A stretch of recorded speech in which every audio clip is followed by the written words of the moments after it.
ज्ञानाञ्जनशलाकया चक्षुरुन्मीलितं येन तस्मै श्रीगुरुवे नमः।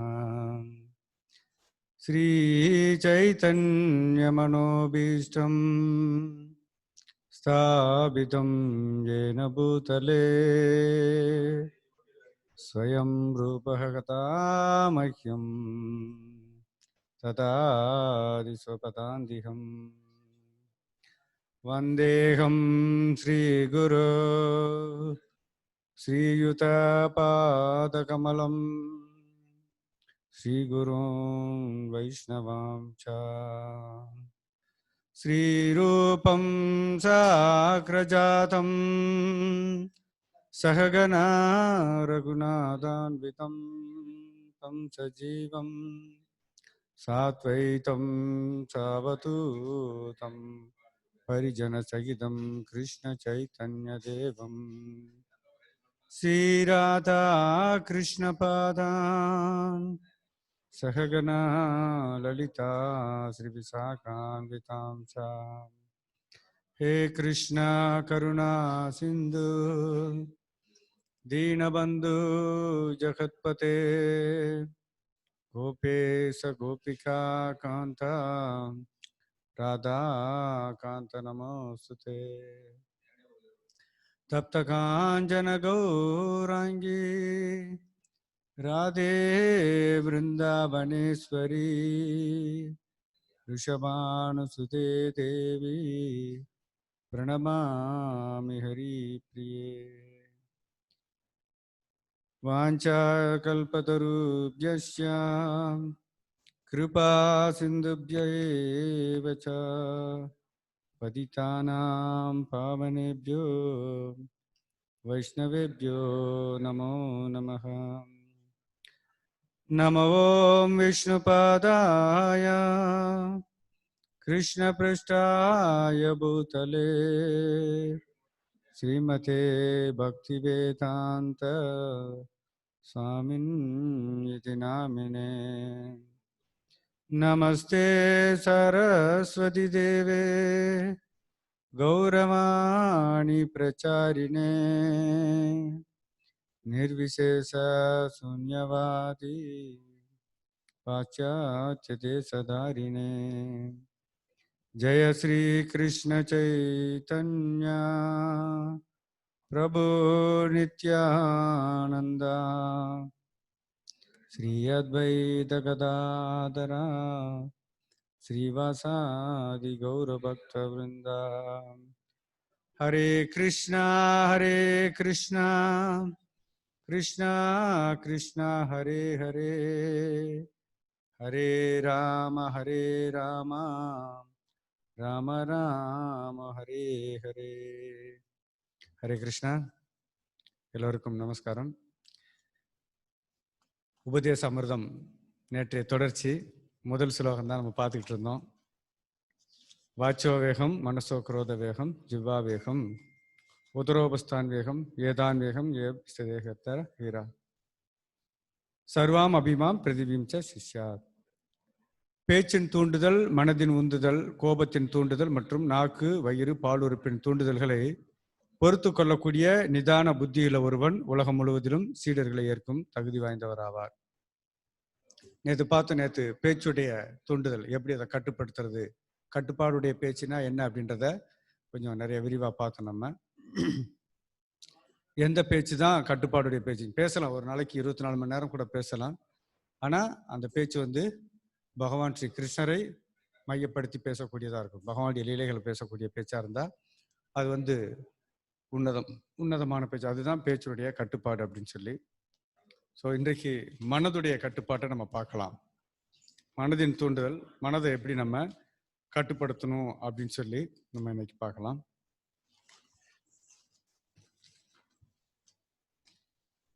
பிரபுபார் சொல்றார், நிறைய இடங்களில் சொல்றார், நம்ம உடலால் உழைப்பது குறைவு, மனதால் தான் அதிகமாக உழைக்கிறோம் அப்படின்னு சொல்லி. எந்த ஒரு செயலாக இருந்தாலுமே முதல்ல நம்ம செயலுக்கு வர்றதுக்கு முன்னாடியே நம்முடைய மனதை என்ன செய்யறது, ரொம்ப வேகமாக செயல்பட ஆரம்பிச்சிடும். ஒரு செயல்பாட்டை செய்யறதுக்கு முன்னாடி 10-15 தடவை கூட அதே செயலை மனது செய்யும், செய்ய ஆரம்பிச்சிடும். மனசு தான் ரொம்ப வேகம். மனசுல இருந்து அந்த தூண்டுதல் எல்லாமே வருது. அதுதான் புலன்கள் என்ன செய்ய ரொம்ப தூண்டி விட்டு எல்லா செயல்களையும் ஈடுபடுத்துறதுக்கு காரணமா அமையுது. ஸோ அந்த மனதை கட்டுப்படுத்துறது தான் ரொம்ப முக்கியமான ஒரு விஷயமா இன்னைக்கு உலகமே அதான் பார்த்துக்கிட்டு இருக்கிறாங்க. நிறைய யோகா பண்றதுல இருந்து எல்லாருமே பார்த்தீங்கன்னு சொன்னா எப்படி நம்முடைய மனதை கட்டுப்படுத்துறது, மனசை கட்டுப்படுத்துறதுக்காண்டி நிறைய யோகா மையங்கள்ல இருந்து நிறைய விஷயங்கள் இருக்குது. ஆனா எங்க போனாலும் எங்க சுத்தினாலும் கடைசியில மனது கட்டுப்படுற மாதிரி ஒன்றும் தெரியல. எந்த ஒரு பயிற்சினாலும் சரி போயிட்டு வந்து திருப்பி அதே செயல்களில் தான் நம்ம செஞ்சுட்டு இருக்கிறாங்க, ஈடுபட்டுக்கிட்டு இருக்கிறாங்க. அதே செயலை தான் திரும்ப திரும்ப செஞ்சுக்கிட்டு இருக்கிறாங்க. அப்படிங்கும்போது அந்த மனசு என்ன செய்யல, கட்டுப்பாட்டுக்கு வரல. பொதுவா ஆதி சங்கராச்சாரியர் சொல்றார், ஸ்ரீபாத சங்கராச்சாரியர் இந்த மனது வந்து ஒரு குரங்கு அப்படின்னு சொல்லி சொல்றார். மனம் ஒரு குரங்கு.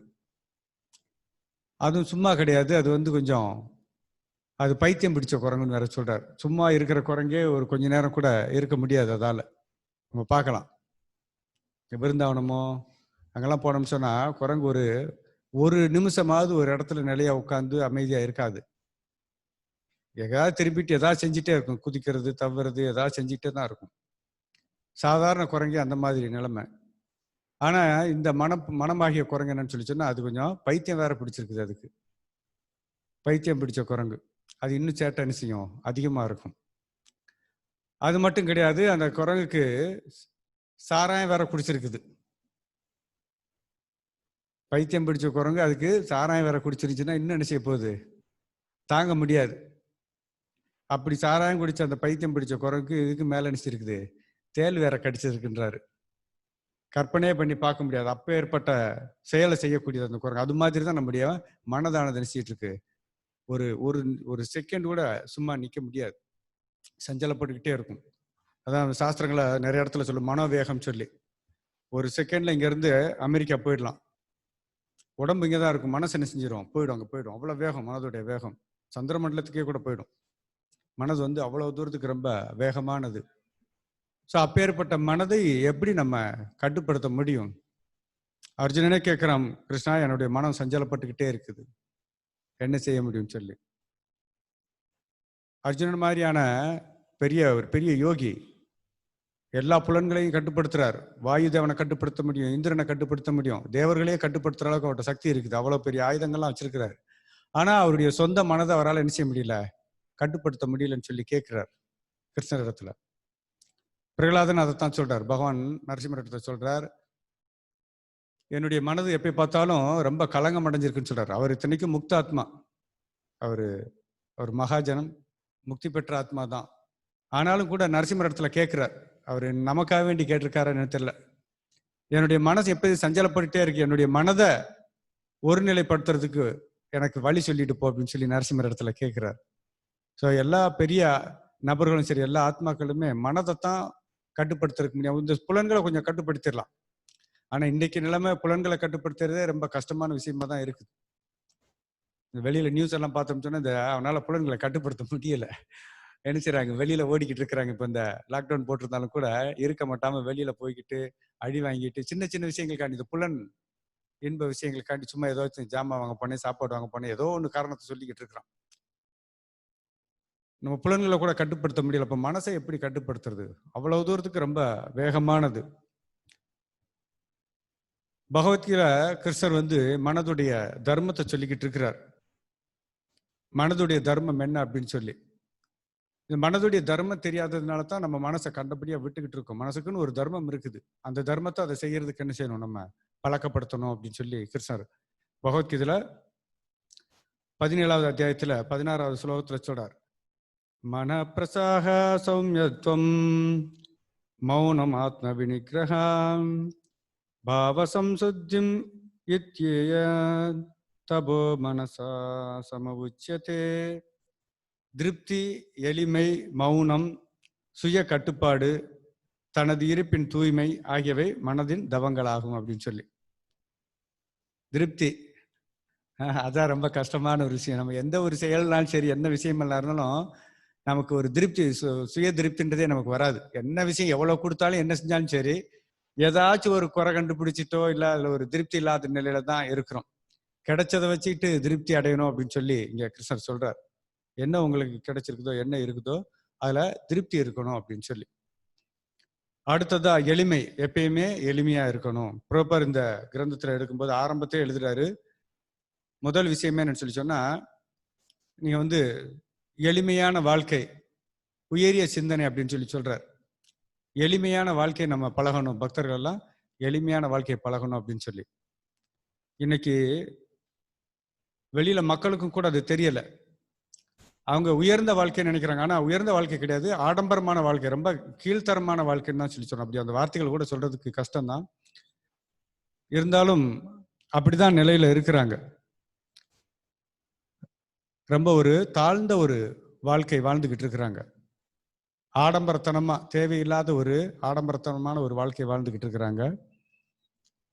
அது உயர்ந்த வாழ்க்கை கிடையாது, எளிமை. ஆனா பிரபுபார் சொல்றது எளிமையான வாழ்க்கை இருக்கணும் அப்படின்னு சொல்லி சொல்றார்.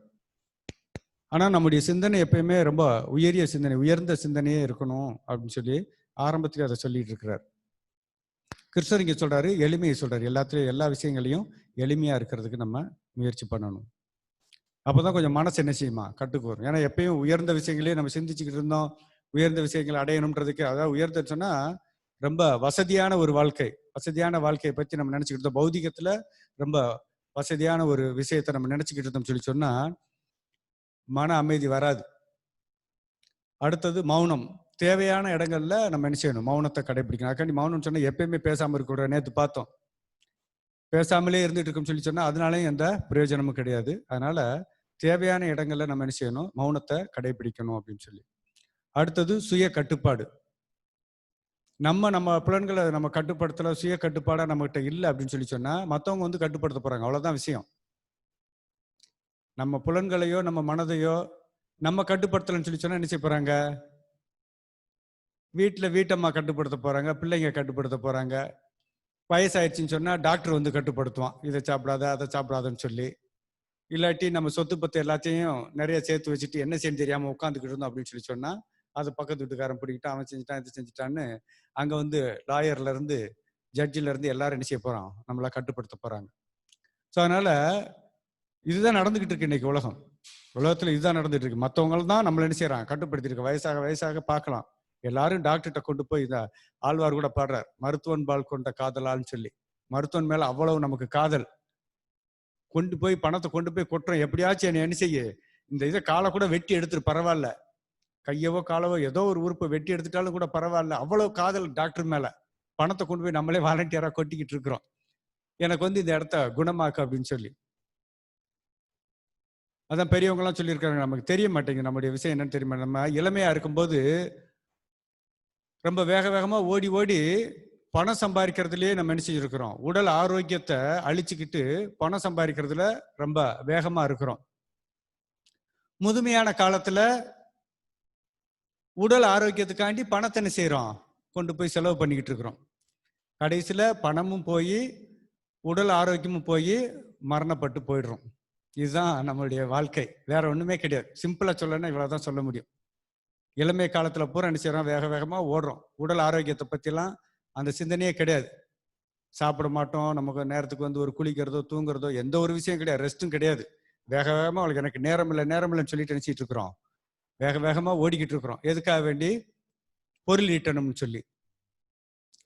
அப்புறம் வயசான காலத்துல உடல் ஆரோக்கியம் எல்லாம் போயிடுச்சுன்னு சொல்லி என்ன செய்யறோம், டாக்டர்கிட்ட போய் பணத்தை கொடுத்துக்கிட்டு இருக்கிறோம். கடைசியில ரெண்டுமே போயிடுது. ரெண்டும் போய் கதை முடிஞ்சதுதான் விஷயம், வேற ஒண்ணும் கிடையாது அப்படின்னு சொல்லி. ஸோ அதனால சுய கட்டுப்பாடு இருக்கணும். நம்ம கட்டுப்படுத்தலன்னு சொல்லி சொன்னா மாயை என்ன செய்யும், வேற ரூபத்துல வந்து நம்மளை கட்டுப்படுத்த போகுது. நம்முடைய இந்திரியங்களை என்ன செய்யணும், நம்ம கட்டுப்படுத்தணும். அடுத்தது தனது இருப்பின் தூய்மை. எப்பயுமே நம்ம என்ன செய்யணும், நம்முடைய அளவுக்கு நம்ம தூய்மையா இருக்கணும் அப்படின்னு சொல்லி சொல்றார். இதுதான் வந்து மனத்துடைய தவங்கள் அப்படின்னு சொல்லி சொல்றார். இதை காட்டிலும் கபிலதேவர் சொல்றார். கபிலதேவர் வந்து தன்னுடைய போதனைகளை சொல்றார், எப்படி வந்து மனசை வந்து தூய்மையா வைத்திருக்கிறதுக்கு எப்படி அப்படின்றது ஒரு 18 விஷயங்களை சொல்றார். கொஞ்சம் முடிஞ்சா நோட் பண்ணிக்கோங்க. உன் தர்மம் எதுவோ அதுபடி நட அப்படின்னு சொல்லி சொல்றார். முதல்ல நீ வந்து வர்ணாசிரம தர்மப்படி நம்ம என்ன வர்ணத்துல இருக்கோம், இல்லை என்ன ஆசிரமத்துல இருக்கோமோ அந்த நம்முடைய என்ன தர்மமோ அந்த தர்மப்படி நம்ம என்ன செய்யணும், நடக்கணும். தர்மத்தை மீறி இல்லை தர்மத்தை குறைவாகவும் நம்ம என்ன செய்யக்கூடாது, கடைபிடிக்க கூடாது. நம்முடைய தர்மம் எதுவோ அந்த தர்மப்படி நம்ம நடக்கணும். 2வது, உனக்கு சம்பந்தம் இல்லாதவைகளிலிருந்து விலகி விடு. நமக்கு எந்த விஷயமும் ஏதாவது ஒரு போய்கிட்டு இருக்கோம், ஏதோ ஒரு இடத்துல இருக்கிறோம், நமக்கு சம்மந்தம் இல்லாத ஒரு விஷயம் நடந்துகிட்டு இருக்குன்னா அதை என்ன செய்யக்கூடாது, தலையிடக்கூடாது. பிரச்சனை வர்றதே அதுதான் காரணம். ஏன்னா நமக்கு சம்மந்தம் இல்லாத விஷயங்கள்ல தான் நம்ம என்ன செய்வோம், தலையிட்டுக்கிட்டு இருக்கிறோம். எல்லாருக்குமே அதுதான். கம்பெனியா இருக்கட்டும், இருக்கிற இடங்கள்ல எந்த இடம், ஸ்கூலா இருக்கட்டும், வேலை பார்க்குற இடமோ, குடும்பமா இருந்தாலும் கூட இதுதான். ஏன்னா எல்லாருக்குமே ஒரு ஒரு வரைமுறை இருக்குது. இந்த ஒரு நாட்டுக்கெல்லாம் எல்லைன்னு சொல்றோம் இல்லையா, பார்டர் எல்லை இருக்குது. அந்த எல்லையை மீறும் போது என்ன செய்யுது, பிரச்சனைகள் வருது. ஒரு இங்க இருக்கிறோம், பாகிஸ்தானுக்குள்ள நம்ம எல்லையை மீறி உள்ள போனா என்ன செய்யறான், அவன் அடிச்சு விரட்டுறான். அப்ப எல்லை என்ன செய்யக்கூடாது, மீறக்கூடாது. அது மாதிரி தான் நம்ம குடும்பம் சொல்லி சொன்னாலும் சரி, கணவனா இருந்தாலும் சரி, மனைவியா இருந்தாலும் சரி, குழந்தைங்களா இருந்தாலும் சரி, எல்லாத்துக்குமே ஒரு எல்லை இருக்கு. அந்த எல்லையை மீறும் போது தான் அங்க என்ன செய்யுது, பூகம்பம்லாம் வெடிக்குது. அதனால அந்த எல்லை பார்டரை என்ன செய்யக்கூடாது, மீறக்கூடாது. அதனால நமக்கு என்ன நமக்கு எது சம்பந்தமான விஷயமோ அதுல மட்டும் நம்ம என்ன செய்யணும், சம்பந்தப்படணும். மற்ற விஷயங்களை என்ன செய்யக்கூடாது, தலையிடக்கூடாது அப்படின்னு சொல்லி சொல்றாரு. அடுத்து 3வதா, கிடைத்ததில் திருப்தி கொள். நமக்கு என்ன கிடைச்சிருக்குதோ கிடைச்சதுக்குள்ள நம்ம என்ன செய்யணும், திருப்தி அடைகிறதுக்கு முயற்சி பண்ணணும். இதைத்தான் பகவான் ஸ்ரீகிருஷ்ணரும் பகவத்கீதை அந்த விஷயத்த சொல்றார். அடுத்து உலக மோகத்தை விடுன்றார். உலக விஷயங்கள்ல இருக்கிற மோகத்தை நம்ம என்ன செய்யணும், விடணும். கொஞ்சம் கொஞ்சமா குறைச்சிட்டு வரணும். ஆரம்பத்துல இருக்கதான் செய்யும், ஆனா அது கடைசி வரைக்கும் அதே விஷயமாவே என்ன செய்யக்கூடாது, அலையக்கூடாது. அதை என்ன செய்யணும், கொஞ்சம் கொஞ்சமா விடணும் அப்படின்னு சொல்லி சொல்றாரு.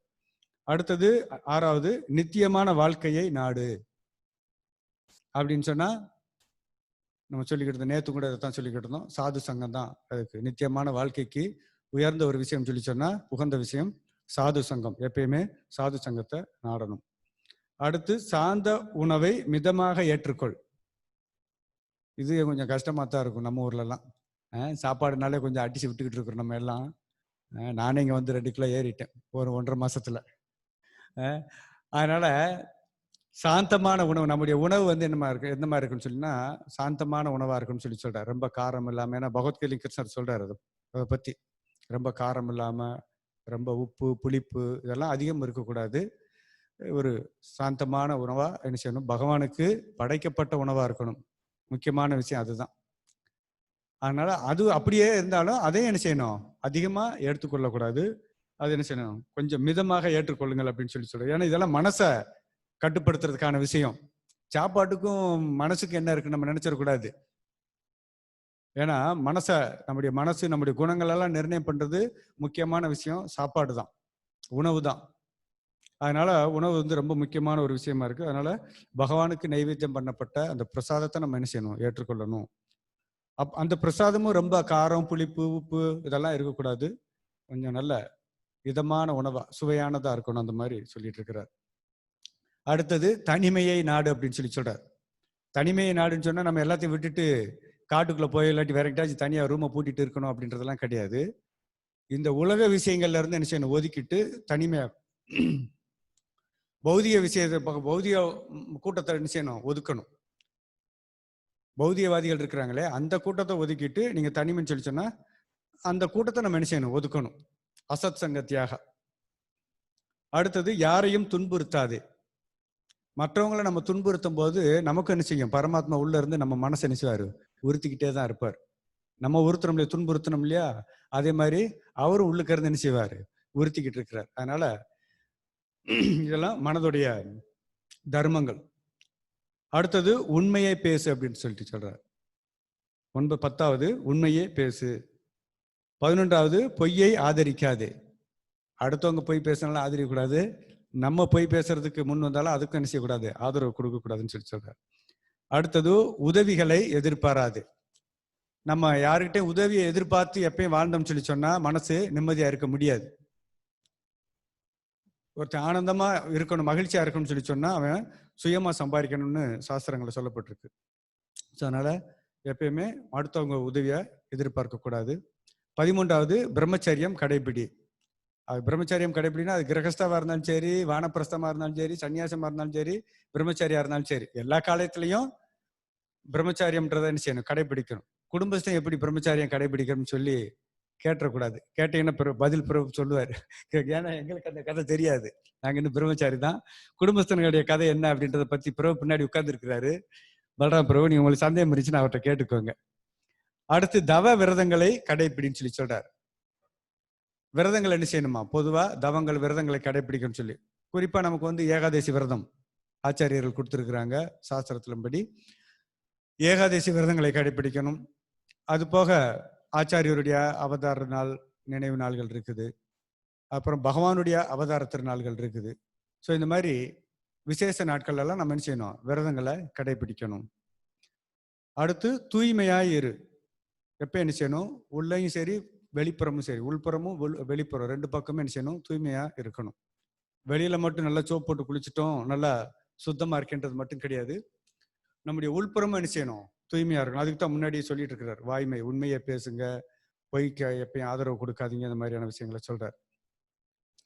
அடுத்தது 16வது, குருவிடம் கற்றுக்கொள்.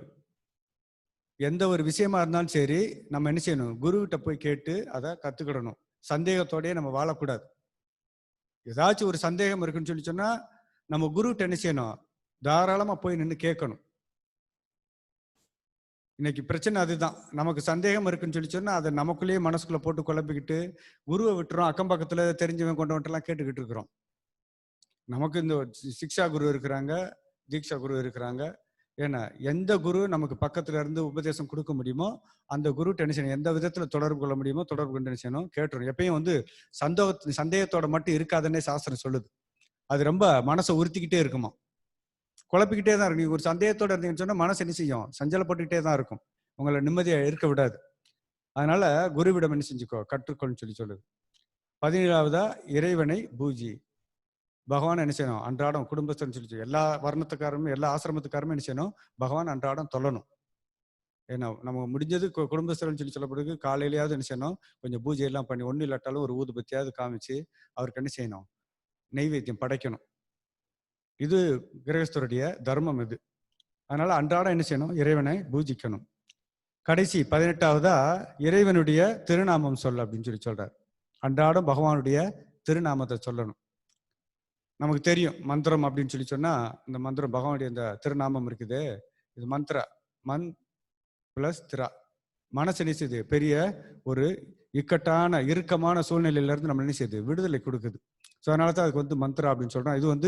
இது மகா மந்திரம். எல்லா மந்திரம் காட்டிலும் தலையான மந்திரம். ஹரே கிருஷ்ணா கிருஷ்ண கிருஷ்ணா ஹரே ஹரே, ஹரே ராம ராம ராம ஹரே ஹரே. ஸோ இந்த மாதிரி கபிலதேவர் நினைச்சாரு உபதேசம் கொடுக்குற இந்த 18 விஷயங்கள் வந்து மனதை வந்து கொஞ்சம் நல்ல முறையில வச்சுக்கிறதுக்கான வழிமுறை அப்படின்னு சொல்லி. அடுத்து அமிர்த பிந்து உபனிஷத், அதுல சொல்லப்பட்டிருக்கு. பகவத்கீதையிலே பிரபுபார் வந்து அதை கோடி கொடுக்குறார். அமிர்த பிந்து உபனிஷத்துல சொல்லப்பட்டிருக்கு, மனையேவ மனுஷியானாம் காரணம் பந்த மோக்ஷயே பந்தாய விசயாசங்கோ முக்தியை நிர்விஷயம் மன. அப்படின்னா மனிதர்களின் மோட்சத்திற்கும் கட்டுண்ட வாழ்விற்கும் மனம்தான் காரணம் அப்படின்றார். நம்ம திரும்ப திரும்ப இங்க பிறக்கிறதா இருக்கட்டும், இல்ல இந்த வாழ்க்கையோட பகவான்கிட்ட திரும்பி போறதா இருக்கட்டும், இது ரெண்டுக்குமே முக்கியமா அமையிறது என்னன்னு சொல்லி சொன்னா நம்ம மனசு தான். வேற ஒண்ணு கிடையாது. இந்த புலன்களோ மற்ற எதுவும் காரணமா இல்லை. நம்முடைய மனசு தான் என்ன செய்யுது? முக்கியமான காரணமா இருக்குது. நம்ம இந்த உலகத்துல பிறந்து வரணுன்றதா இருந்தாலும் சரி, இல்ல விடுதலை அடைஞ்சு போறதா இருந்தாலும், இது ரெண்டுக்குமே காரணம் வந்து மனசு தான்.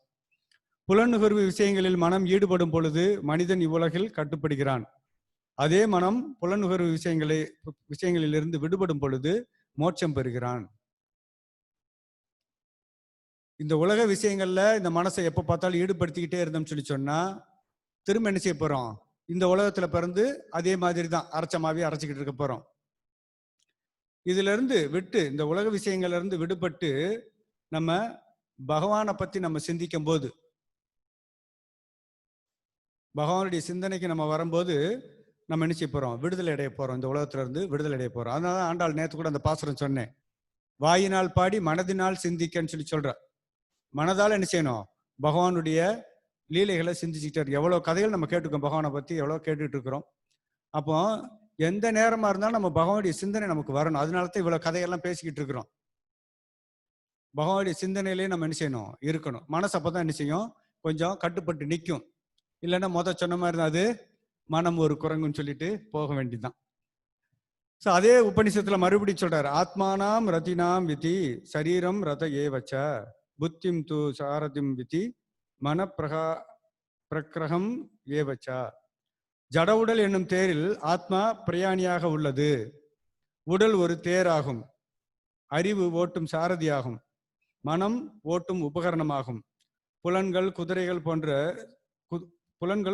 போன்று செயல்படுகிறது. மனம் புலன்கள் சேர்க்கையில் ஆத்மா இன்பமும் துன்பமும் அனுபவிக்கிறது. மனம்தான் மனிதனின் நண்பனும் எதிரியுமாகும். இதே விஷயத்த பகவத்கீதையிலையும் கிருஷ்ணர் சொல்றார். எப்படி இந்த ஒரு தேர் இருக்குதுன்னு சொல்லி சொன்னா, அந்த தேர்ல என்ன செய்றாங்க, குதிரைகள் இருக்குது, அந்த கடிவாளம் இருக்குது, அடுத்தது தேரோட்டி இருக்கிறார், அப்புறம் அந்த தேர்ல உட்கார்ந்து போகக்கூடிய அந்த நபர் இருக்கிறார். இவ்வளவு விஷயங்களையும் குறிப்பிட்டு சொல்லுது. அதுல முக்கியமானது எதுன்னு பாத்தீங்கன்னு சொல்லி சொன்னா, இந்த கடிவாளம், குதிரைக்கு போட்டுக்கோம்ல அந்த கயிறு இருக்கு இல்லையா, அந்த கயிறு தான் ரொம்ப முக்கியம். அதை வச்சுதான் நீங்க எங்கிட்டு இழுக்கிறீங்களோ அது என்ன செய்ய போகுது, போக போகுது. அவுத்து விட்ட குதிரையா இருந்தா என்ன ஆகும், அது எங்கேயோ போய் நம்மளை கவுத்தி விட்டுரும். ஸோ அதே மாதிரி தான் அதைத்தான் சொல்லிக்கிட்டு இருக்கிற, இந்த மனம்தான் ரொம்ப முக்கியமான விஷயம். மனம்தான் நம்முடைய வாழ்க்கையில நமக்கு நண்பனாகவும் இருக்குது, எதிரியாகவும் இருக்கு அப்படின்னு சொல்லி. இதே விஷயத்த பகவத்கீதையிலையும் கிருஷ்ணர் சொல்றார். உத்தரே தாத்மனா தாத்மானம் ஆத்மானம் அவசதாத்தியேத் ஆத்மைவ ஹியதா தாத்மனோ பந்தூர் ஆத்மைவ ரிபுர் ஆத்மனா. மனதின் உதவியுடன் ஒருவன் தன்னை உயர்த்தி கொள்ள வேண்டுமே ஒழிய தாழ்த்தி கொள்ளக்கூடாது. மனமே கட்டுண்ட ஆத்மாவின் நண்பனும் எதிரியும் ஆகும். ஸோ நம்மளால மனசால என்ன செய்யக்கூடாது, ரொம்ப தாழ்த்தி கொள்ளக்கூடாது. நம்முடைய மனசுதான் நண்பனும் எதிரியும் சொல்லிட்டு இருக்கிறார்.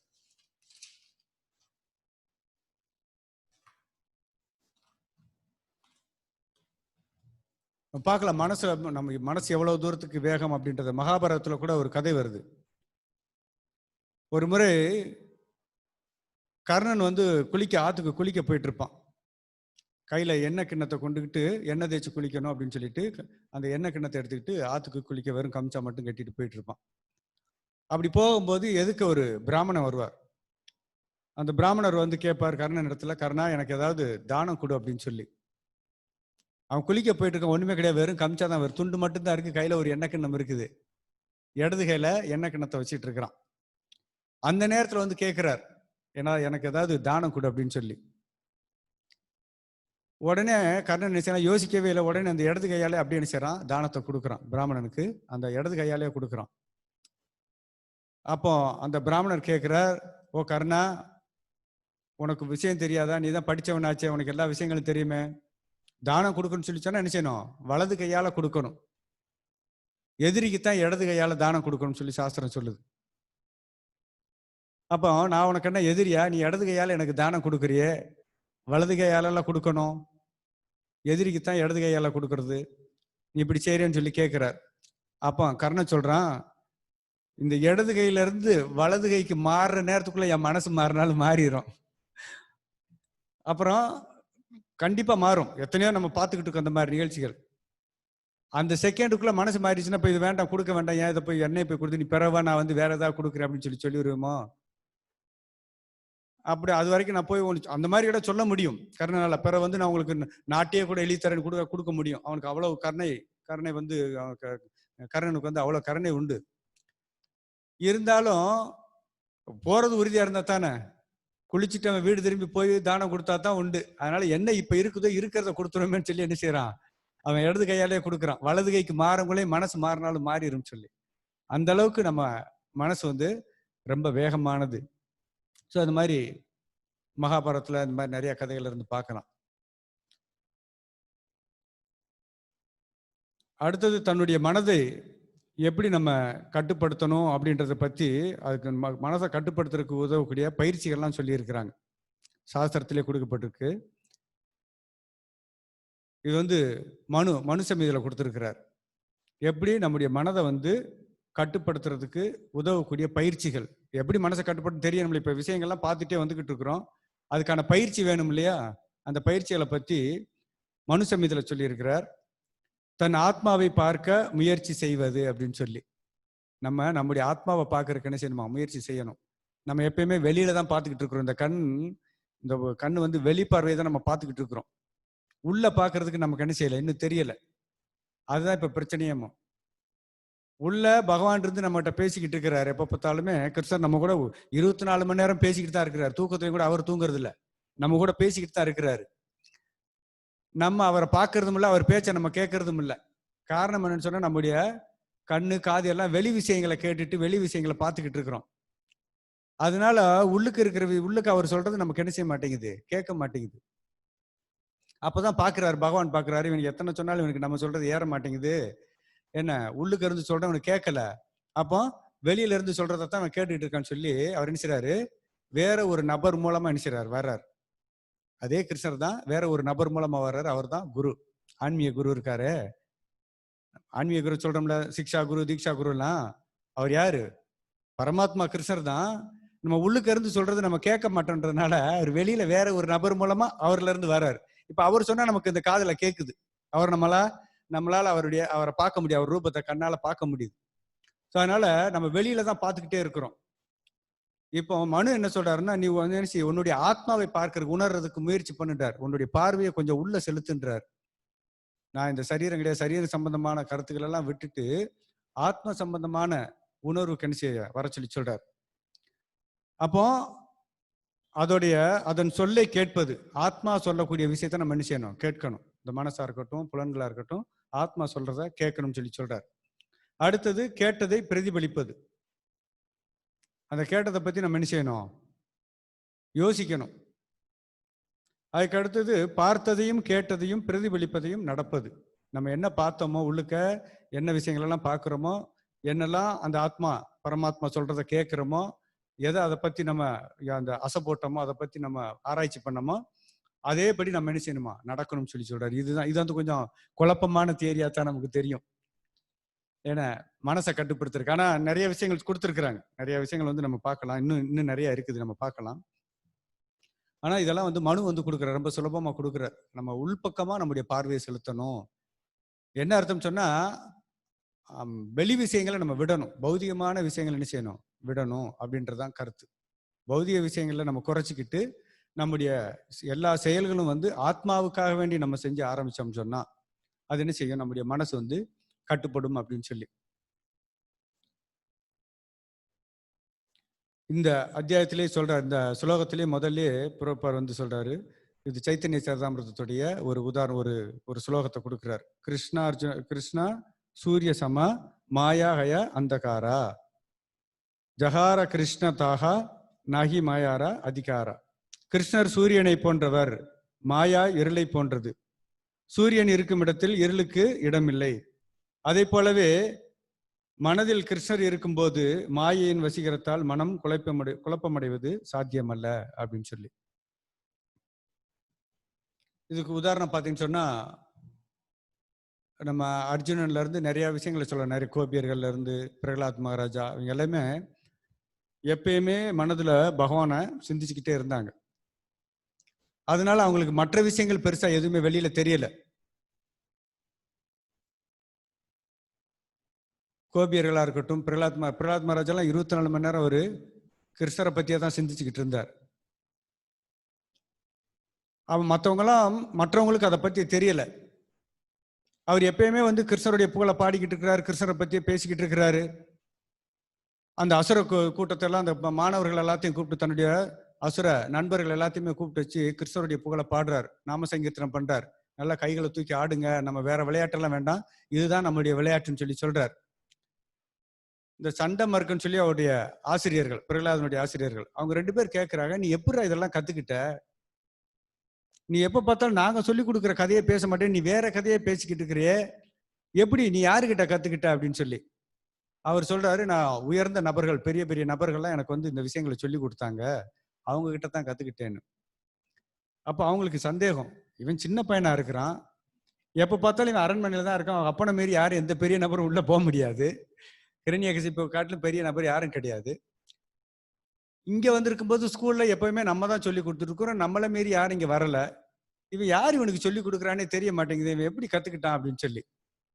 ஏன்னா அப்ப அவர் தான் அப்பதான் பிரகலாத் மகாராஜா சொல்றாரு, நீங்க எப்பயுமே பகவானை பத்தி நீங்க சிந்திங்க, மற்ற கதைகளை சிந்திச்சுக்கிட்டு இருக்க வேண்டாம் அப்படின்னு சொல்லி. ஹிரண்யகசிப்பு கேட்கும்போது அதைத்தான் சொல்ற, நீ ஏன் விட்டுட்டு வேற வேற உலக விஷயங்கள்லாம் நீ சிந்திச்சுக்கிட்டு இருக்கிற? எப்பயுமே என்ன செய்ய, நாராயணனை சிந்தி அப்படின்னு சொல்லி சொல்லி கொடுக்குறார். தகப்பனுக்கு பாடம் சொல்லி கொடுக்குறார் பிரகலாத் மகாராஜா. ஸோ அதனால கிருஷ்ணர் சூரியன், சூரியன் வந்து அங்கே இருளுக்கு வேலை கிடையாது. நம்ம இந்த பனிக்காலங்களெல்லாம் பார்க்கலாம், விருந்தாவனம்லாம் போனோம்னா தெரியும். மாயாப்பூர்லாம் இந்த பிப்ரவரி ஜனவரிலாம் போனோம்னு சொல்லி சொன்னால் எப்போ பார்த்தாலுமே புகை மூட்டை மாதிரியே இருந்துக்கிட்டு இருக்கும். மிஸ்ட்டு மஞ்சு விழுகுதுன்னு சொல்லி சொல்லுவாங்க. அது நல்லா வெயில் அடிச்சு இந்த ஒரு 10 மணி 9 மணி 10 மணி ஆயிடுச்சுன்னா நல்லா சூரியன் தக தகன்னு வருவார். வந்தால் தான் அந்த பனி என்ன செய்யும், விலகும். அப்போ சூரியன் வந்துட்டான்னு சொன்னா அங்கே இருளுக்கு வேலை கிடையாது. இப்போ நம்ம ஊர்லேயே பார்க்குறோம், நைட்டு பூரா என்ன செஞ்சிருக்குது, இருட்டு தான். காலையில் 5:30க்கெல்லாம் சூரியன் வர ஆரம்பிச்சிடுறாரு. 5:30க்கு வெளியில் வந்து பார்த்தோம்னா பல பலன்னு என்ன செய்யுது, வெளிச்சம் இருக்குது, விடிஞ்சிருது, வெளிச்சம் தெரியுது. அப்போ அது வரைக்கும் இருந்த இருள் என்ன செய்ய போறதில்ல, நிற்க போறதில்ல. சூரியன் வந்த உடனே போயிடுது. ஒரு குகைக்குள்ள பல்லாயிரம் வருஷமா ஏதோ ஆயிரக்கணக்கான வருஷமா இருட்டாவே இருக்குது. ஒரு நீங்க கொண்டு போய் ஒரு தீபத்தை ஏற்றி கொண்டு போய் அங்க கொண்டு வந்து உள்ளுக்கு அந்த குகைக்குள்ள போனீங்கன்னா என்ன செய்ய போகுது, இருள் மறைஞ்சிரும், வெளிச்சம் வந்துடும். அங்க இருள் நின்று சொல்லிட்டு இருக்க போறது, நான் இப்ப 1000 வருஷமா நான் இங்கே இருந்திருக்கிறேன், நீ இப்பதான் வந்திருக்கிற, இன்னும் கொஞ்ச நாள் நான் இருந்துட்டு போறேன்லாம் சொல்ல முடியாது. எப்போ அங்க வெளிச்சம் வந்ததோ வந்த உடனே என்ன செஞ்சிடணும், இருள் போய் ஆகணும். ஸோ அதே மாதிரி தான் கிருஷ்ணர் எங்க இருக்கிறாரோ அந்த இடத்துல மாயாக்கு ஒன்றும் வேலை இல்லை. என்ன பௌதிக விஷயங்கள் எப்போ நம்ம அதுதான் மாயான்னு சொல்லி சொன்னா எப்போ பார்த்தாலும் நம்ம உலக விஷயங்களே ஈடுபட்டுக்கிட்டு இருக்கிறோம். அதனால கிருஷ்ணரை நம்ம மனசுல என்ன செய்யணும், தியானிக்கிறதுக்கு நம்ம பழகணும். கிருஷ்ணரை நம்ம தியானிச்சோம்னு சொல்லி சொன்னா அங்க மாயா என்ன செய்ய போறது இல்லை, வரப்போறது இல்லை அப்படின்னு சொல்லி. அதனாலதான் பக்தி சித்தாந்த மகாராஜ் சொல்றார், பக்தி சித்தாந்த சரஸ்வதி தாக்கூர் சொல்றாரு, தூங்குறதுக்கு முன்னாடி இந்த மனசு வந்து சும்மா இருக்காது, தூங்க போறதுக்கு முன்னாடி இந்த மனசை என்ன செய்ய 100 அடி 100 முறை என்ன செய்யறாரு, விளக்கு மாத்தாலே அடி அப்படிங்கிறாரு. என்ன 100 முறை என்ன செய்யுது அது, ஏன்னா அது சும்மா இருக்காது. நைட்டு தூங்கும் போதும் கூட நம்மளை விடாது, ஏதாச்சும் சிந்திச்சுக்கிட்டே என்ன செய்யும், மண்டையை குழப்பிக்கிட்டு இருக்கும். அதனால சும்மா விடாத, தூங்குறதுக்கு முன்னாடி அதை 100 முறை அடிச்சுட்டு அப்புறம் தூங்க, அது இப்ப கொஞ்சம் அமைதியா இருக்கும். அதே மாதிரி காலையில எந்திரிச்சோன்னா பல கதைகளை அது சிந்திக்க ஆரம்பிச்சிடும். எந்திரிக்க முன்னாடியே அது என்ன செஞ்சிடும், அதுதான் நம்மளை எழுப்பிடும் இந்த மனசு. அதனால எந்திரிச்ச உடனே செருப்பை கொண்டு என்ன செய்ய 100 முறை அடி அப்படிங்கிறார். கிருஷ்ணரை பத்தி தான் சிந்திக்கணும், வேற உனக்கு எந்த சிந்தனை வரக்கூடாதுன்னு சொல்லி அந்த மாதிரி சொல்றார் பக்தி சித்தாந்த மகாராஜ். ஸோ அதனால நம்ம மனதால பகவானை என்ன செய்யணும், சிந்திக்கணும். ஆண்டாள தான் சொல்லிருக்கிறோம், வாயினால் பாடி மனதினால் சிந்திக்க. நிறைய பேர் சொல்லுவோம், ஹரே கிருஷ்ணா மந்திரம் ஜெபம் பண்ணுங்க அப்படின்னா, இல்ல சாமி நாங்கெல்லாம் எப்பயுமே மனசுக்குள்ள நினைச்சுக்கிட்டே தான் இருப்போம், மனசுக்குள்ளேயே சொல்லிக்கிட்டு தான் இருப்போம்பாங்க. மனசுக்குள்ள சொல்லக்கூடாது, வாயினால் பாடி, நல்லா வாயை திறந்து என்ன செய்யணும், பகவானுடைய நாமத்தை பாடணும், பகவானுடைய கதைகளை பேசணும். மனதினால் சிந்திக்க, மனசுக்குள்ள என்ன செய்யணும், சிந்திக்கணும். மனசுக்குள்ள என்ன செய்யணும், பகவானுடைய அவருடைய லீலைகளை பத்தி நம்ம என்ன செய்யணும், சிந்திக்கணும் அப்படின்னு சொல்லி. அதான் சிரவணம், கீர்த்தனம், விஷ்ணு ஸ்மரணம். விஷ்ணுவை என்ன செய்யணும், உள்ள அந்த மூணாவது நிலை விஷ்ணு என்ன செய்யணும், பகவானுடைய லீலைகளை நம்ம மனசுக்குள்ளேயே நினைச்சுக்கிட்டு இருக்கணும் அப்படின்னு சொல்லி. ஸோ இதுக்கு ஒரு உதாரணம் பார்த்தீங்கன்னு சொன்னா அம்பரீஷ மகாராஜா, அவர் நவவித பக்தியும் பண்ணியிருக்கார். அந்த சுலோகமே ஆரம்பிக்கும் போது சொல்லும், சாவை மன கிருஷ்ண பாதாரவிந்தையோ. அவர் மனதால் என்ன செஞ்சாரு, எப்பயுமே கிருஷ்ணரை பத்தி நினைச்சுக்கிட்டே இருந்தார். சாவை மன கிருஷ்ண பாதாரவிந்தையோர் வாசாம்சி வைகுண்ட குணானுவர்ணனே. அந்த வைகுண்ட வாசனுடைய குணங்களை பத்தி என்ன செஞ்சுட்டு இருந்தாருன்னா மனசுல எப்பயுமே நினைச்சுக்கிட்டு இருந்தார். நமக்கு பிரச்சனையெல்லாம் வேற, நம்ம வேற வேற கணக்கு போட்டுக்கிட்டு இருக்கிறோம் மனதால. நம்ம கணக்கு எதுவுமே இங்க நிறைவேற போறது இல்லை. அது நம்ம இப்போ ஓரளவுக்கு இந்த 45 நாளா நம்ம தெரிஞ்சுக்கிட்டோம். ஏன்னா இந்த உலகத்துல 3 பேர் திட்டம் போடுறாங்கன்னு சொல்லி சொல்லுது சாஸ்திரம். 3 பேர் இந்த உலகத்துல திட்டம் போடுறாங்க. நம்ம இப்போ அந்த மே 1 வந்துச்சுன்னு சொன்னா, இல்ல புது கணக்கு போடுவீங்களா, ஏப்ரல் 1 நாங்க இத்தனை வருஷம், நானும் இங்க பல்ராம்பரோட 10-12 வருஷமா இருந்துகிட்டு இருக்கேன். ஏப்ரல் 1ன்னு சொல்லி சொன்னா எங்க இருந்தாலும் முத நாளே வந்துருவோம், தங்கி இருந்து. நிறைய பேர் வருவாங்க, வியாபாரிகள்லாம் நிறைய பேர் வந்து புது கணக்கு, இங்க மட்டும் கிடையாது உலகம் முழுவதும் என்ன செய்யறாங்க, நிறைய எல்லா ஃபேக்டரியில இருந்து எல்லாமே புது கணக்கு போடுவாங்க. அப்பவுமே உட்காந்து நீங்க டார்கெட் பண்ணுவாங்க. இது இந்த வருஷம் இத்தனை, போன வருஷம் இவ்வளவு நம்ம சம்பாரிச்சிருக்கிறோம், இன்னும் இந்த வருஷம் நம்ம எவ்வளவெல்லாம் சம்பாதிக்கணும், என்னென்ன செய்யணும்ன்றதெல்லாம் திட்டம் போடுறாங்க. நம்ம எல்லாருமே திட்டம் போடுறோம். சாதாரண மக்களும் கூட இந்த வருஷம் எவ்வளவு சம்பாதிக்கலாம், இன்னும் பொண்ணு பிள்ளைக்கு எப்படி கல்யாணம் பண்ணி கொடுக்கறதுல இருந்து பல விஷயங்கள் என்ன செய்யறாங்க, நம்ம எல்லாரும் திட்டம் போடுறோம். நமக்கு மேல யமராஜன் திட்டம் போடுறாராம். அவர் பல திட்டங்களை போட்டுட்டு இருக்க. இந்த வருஷம் பிறந்துருச்சு, நீ எவன் வேணாலும் பிடிச்சு கொண்டுட்டு வரலாம், எவன் ஓலை கிழியுது என்னன்னு சொல்லி யமராஜா ஒரு திட்டம் போடுறாரு. இது எல்லாத்துக்கும் மேல பகவான் ஸ்ரீ கிருஷ்ணர் ஒரு திட்டம் போடுறார். இந்த ஜீவராசிகளெல்லாம் எப்படி காப்பாத்தி நம்முடைய திருப்பாதத்துக்கு கொண்டுட்டு வரணும் அப்படின்னு சொல்லி அவர் நிறைய ஆச்சாரியர்கள இருந்து நிறைய வைஷ்ணவர்களை அனுப்பி வைக்கிறாரு இங்க. இப்ப இதுல யாரு திட்டம் நிறைவேற போகுது? எல்லாத்துக்கும் மேல பகவான் ஸ்ரீ கிருஷ்ணர் தான். அவருடைய திட்டம் தான் நிறைவேற போறது. யமராஜா கூட முடியாது. பகவான் பார்த்து நிப்பாட்டுன்னு சொல்லி சொன்னா நிப்பாட்டி தான் ஆகணும். ஸோ அதனால பகவானுடைய திட்டம் தான் நிறைவேற போகுது. அதனால பகவானை பத்தி நம்ம என்ன செய்யணும்? சிந்திக்கணும். வைகுண்டவாசனுடைய லீலைகளை பத்தி நம்ம என்ன செய்யணும்? மனதால சிந்திக்கணும் அப்படின்னு சொல்லி இது இங்க அம்பரீஷருடைய கதையில பார்த்தீங்கன்னு சொன்னா அதையும் நம்ம தெரிஞ்சுக்கிடலாம்.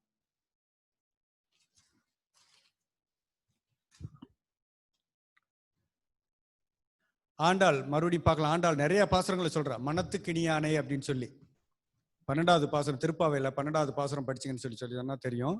மனத்துக்கு இனியானை அப்படின்னு சொல்லி, மனதுக்கு இனியவன் அவனை பத்தி நீங்க சிந்திக்கணும்.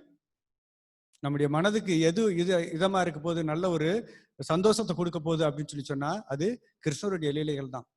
நிறைய பாசுரங்களை சொல்லலாம். ஆண்டாளுடைய இது சொல்லும் போது கிருஷ்ணர் சொல்றார், மண்மனா பவ மத்பக்தம், முதல்ல உன் மனசால என்ன செய்ய, என்னுடைய பக்தனாக அப்படின்றார். நமக்கு அதுதான் பிரச்சனையா இருக்கு. யாரார்க்கையும் நம்முடைய மனசை பறி கொடுத்துட்டு சொல்றான். இந்த இளைஞர்கள், இந்த இளம் வயசு பிள்ளைங்கெல்லாம் பார்த்தா அந்த பையன் சொல்றான், அந்த பிள்ளைய பார்த்த உடனே என் மனசையே அவகிட்ட பறி கொடுத்துட்டேன்றான். மனசை நினைச்சிட்டானா, அந்த பெண்ணை பார்த்த உடனே பறி கொடுத்துட்டேன் அப்படின்றான். வயசானவங்களுக்கு பேரன் பேத்தி குழந்தைங்களை பார்த்த உடனே, என் பேரனை பார்த்த உடனே என் மனசை அப்படியே பறி கொடுத்துட்டேன்னு சொல்லி சொல்றான்.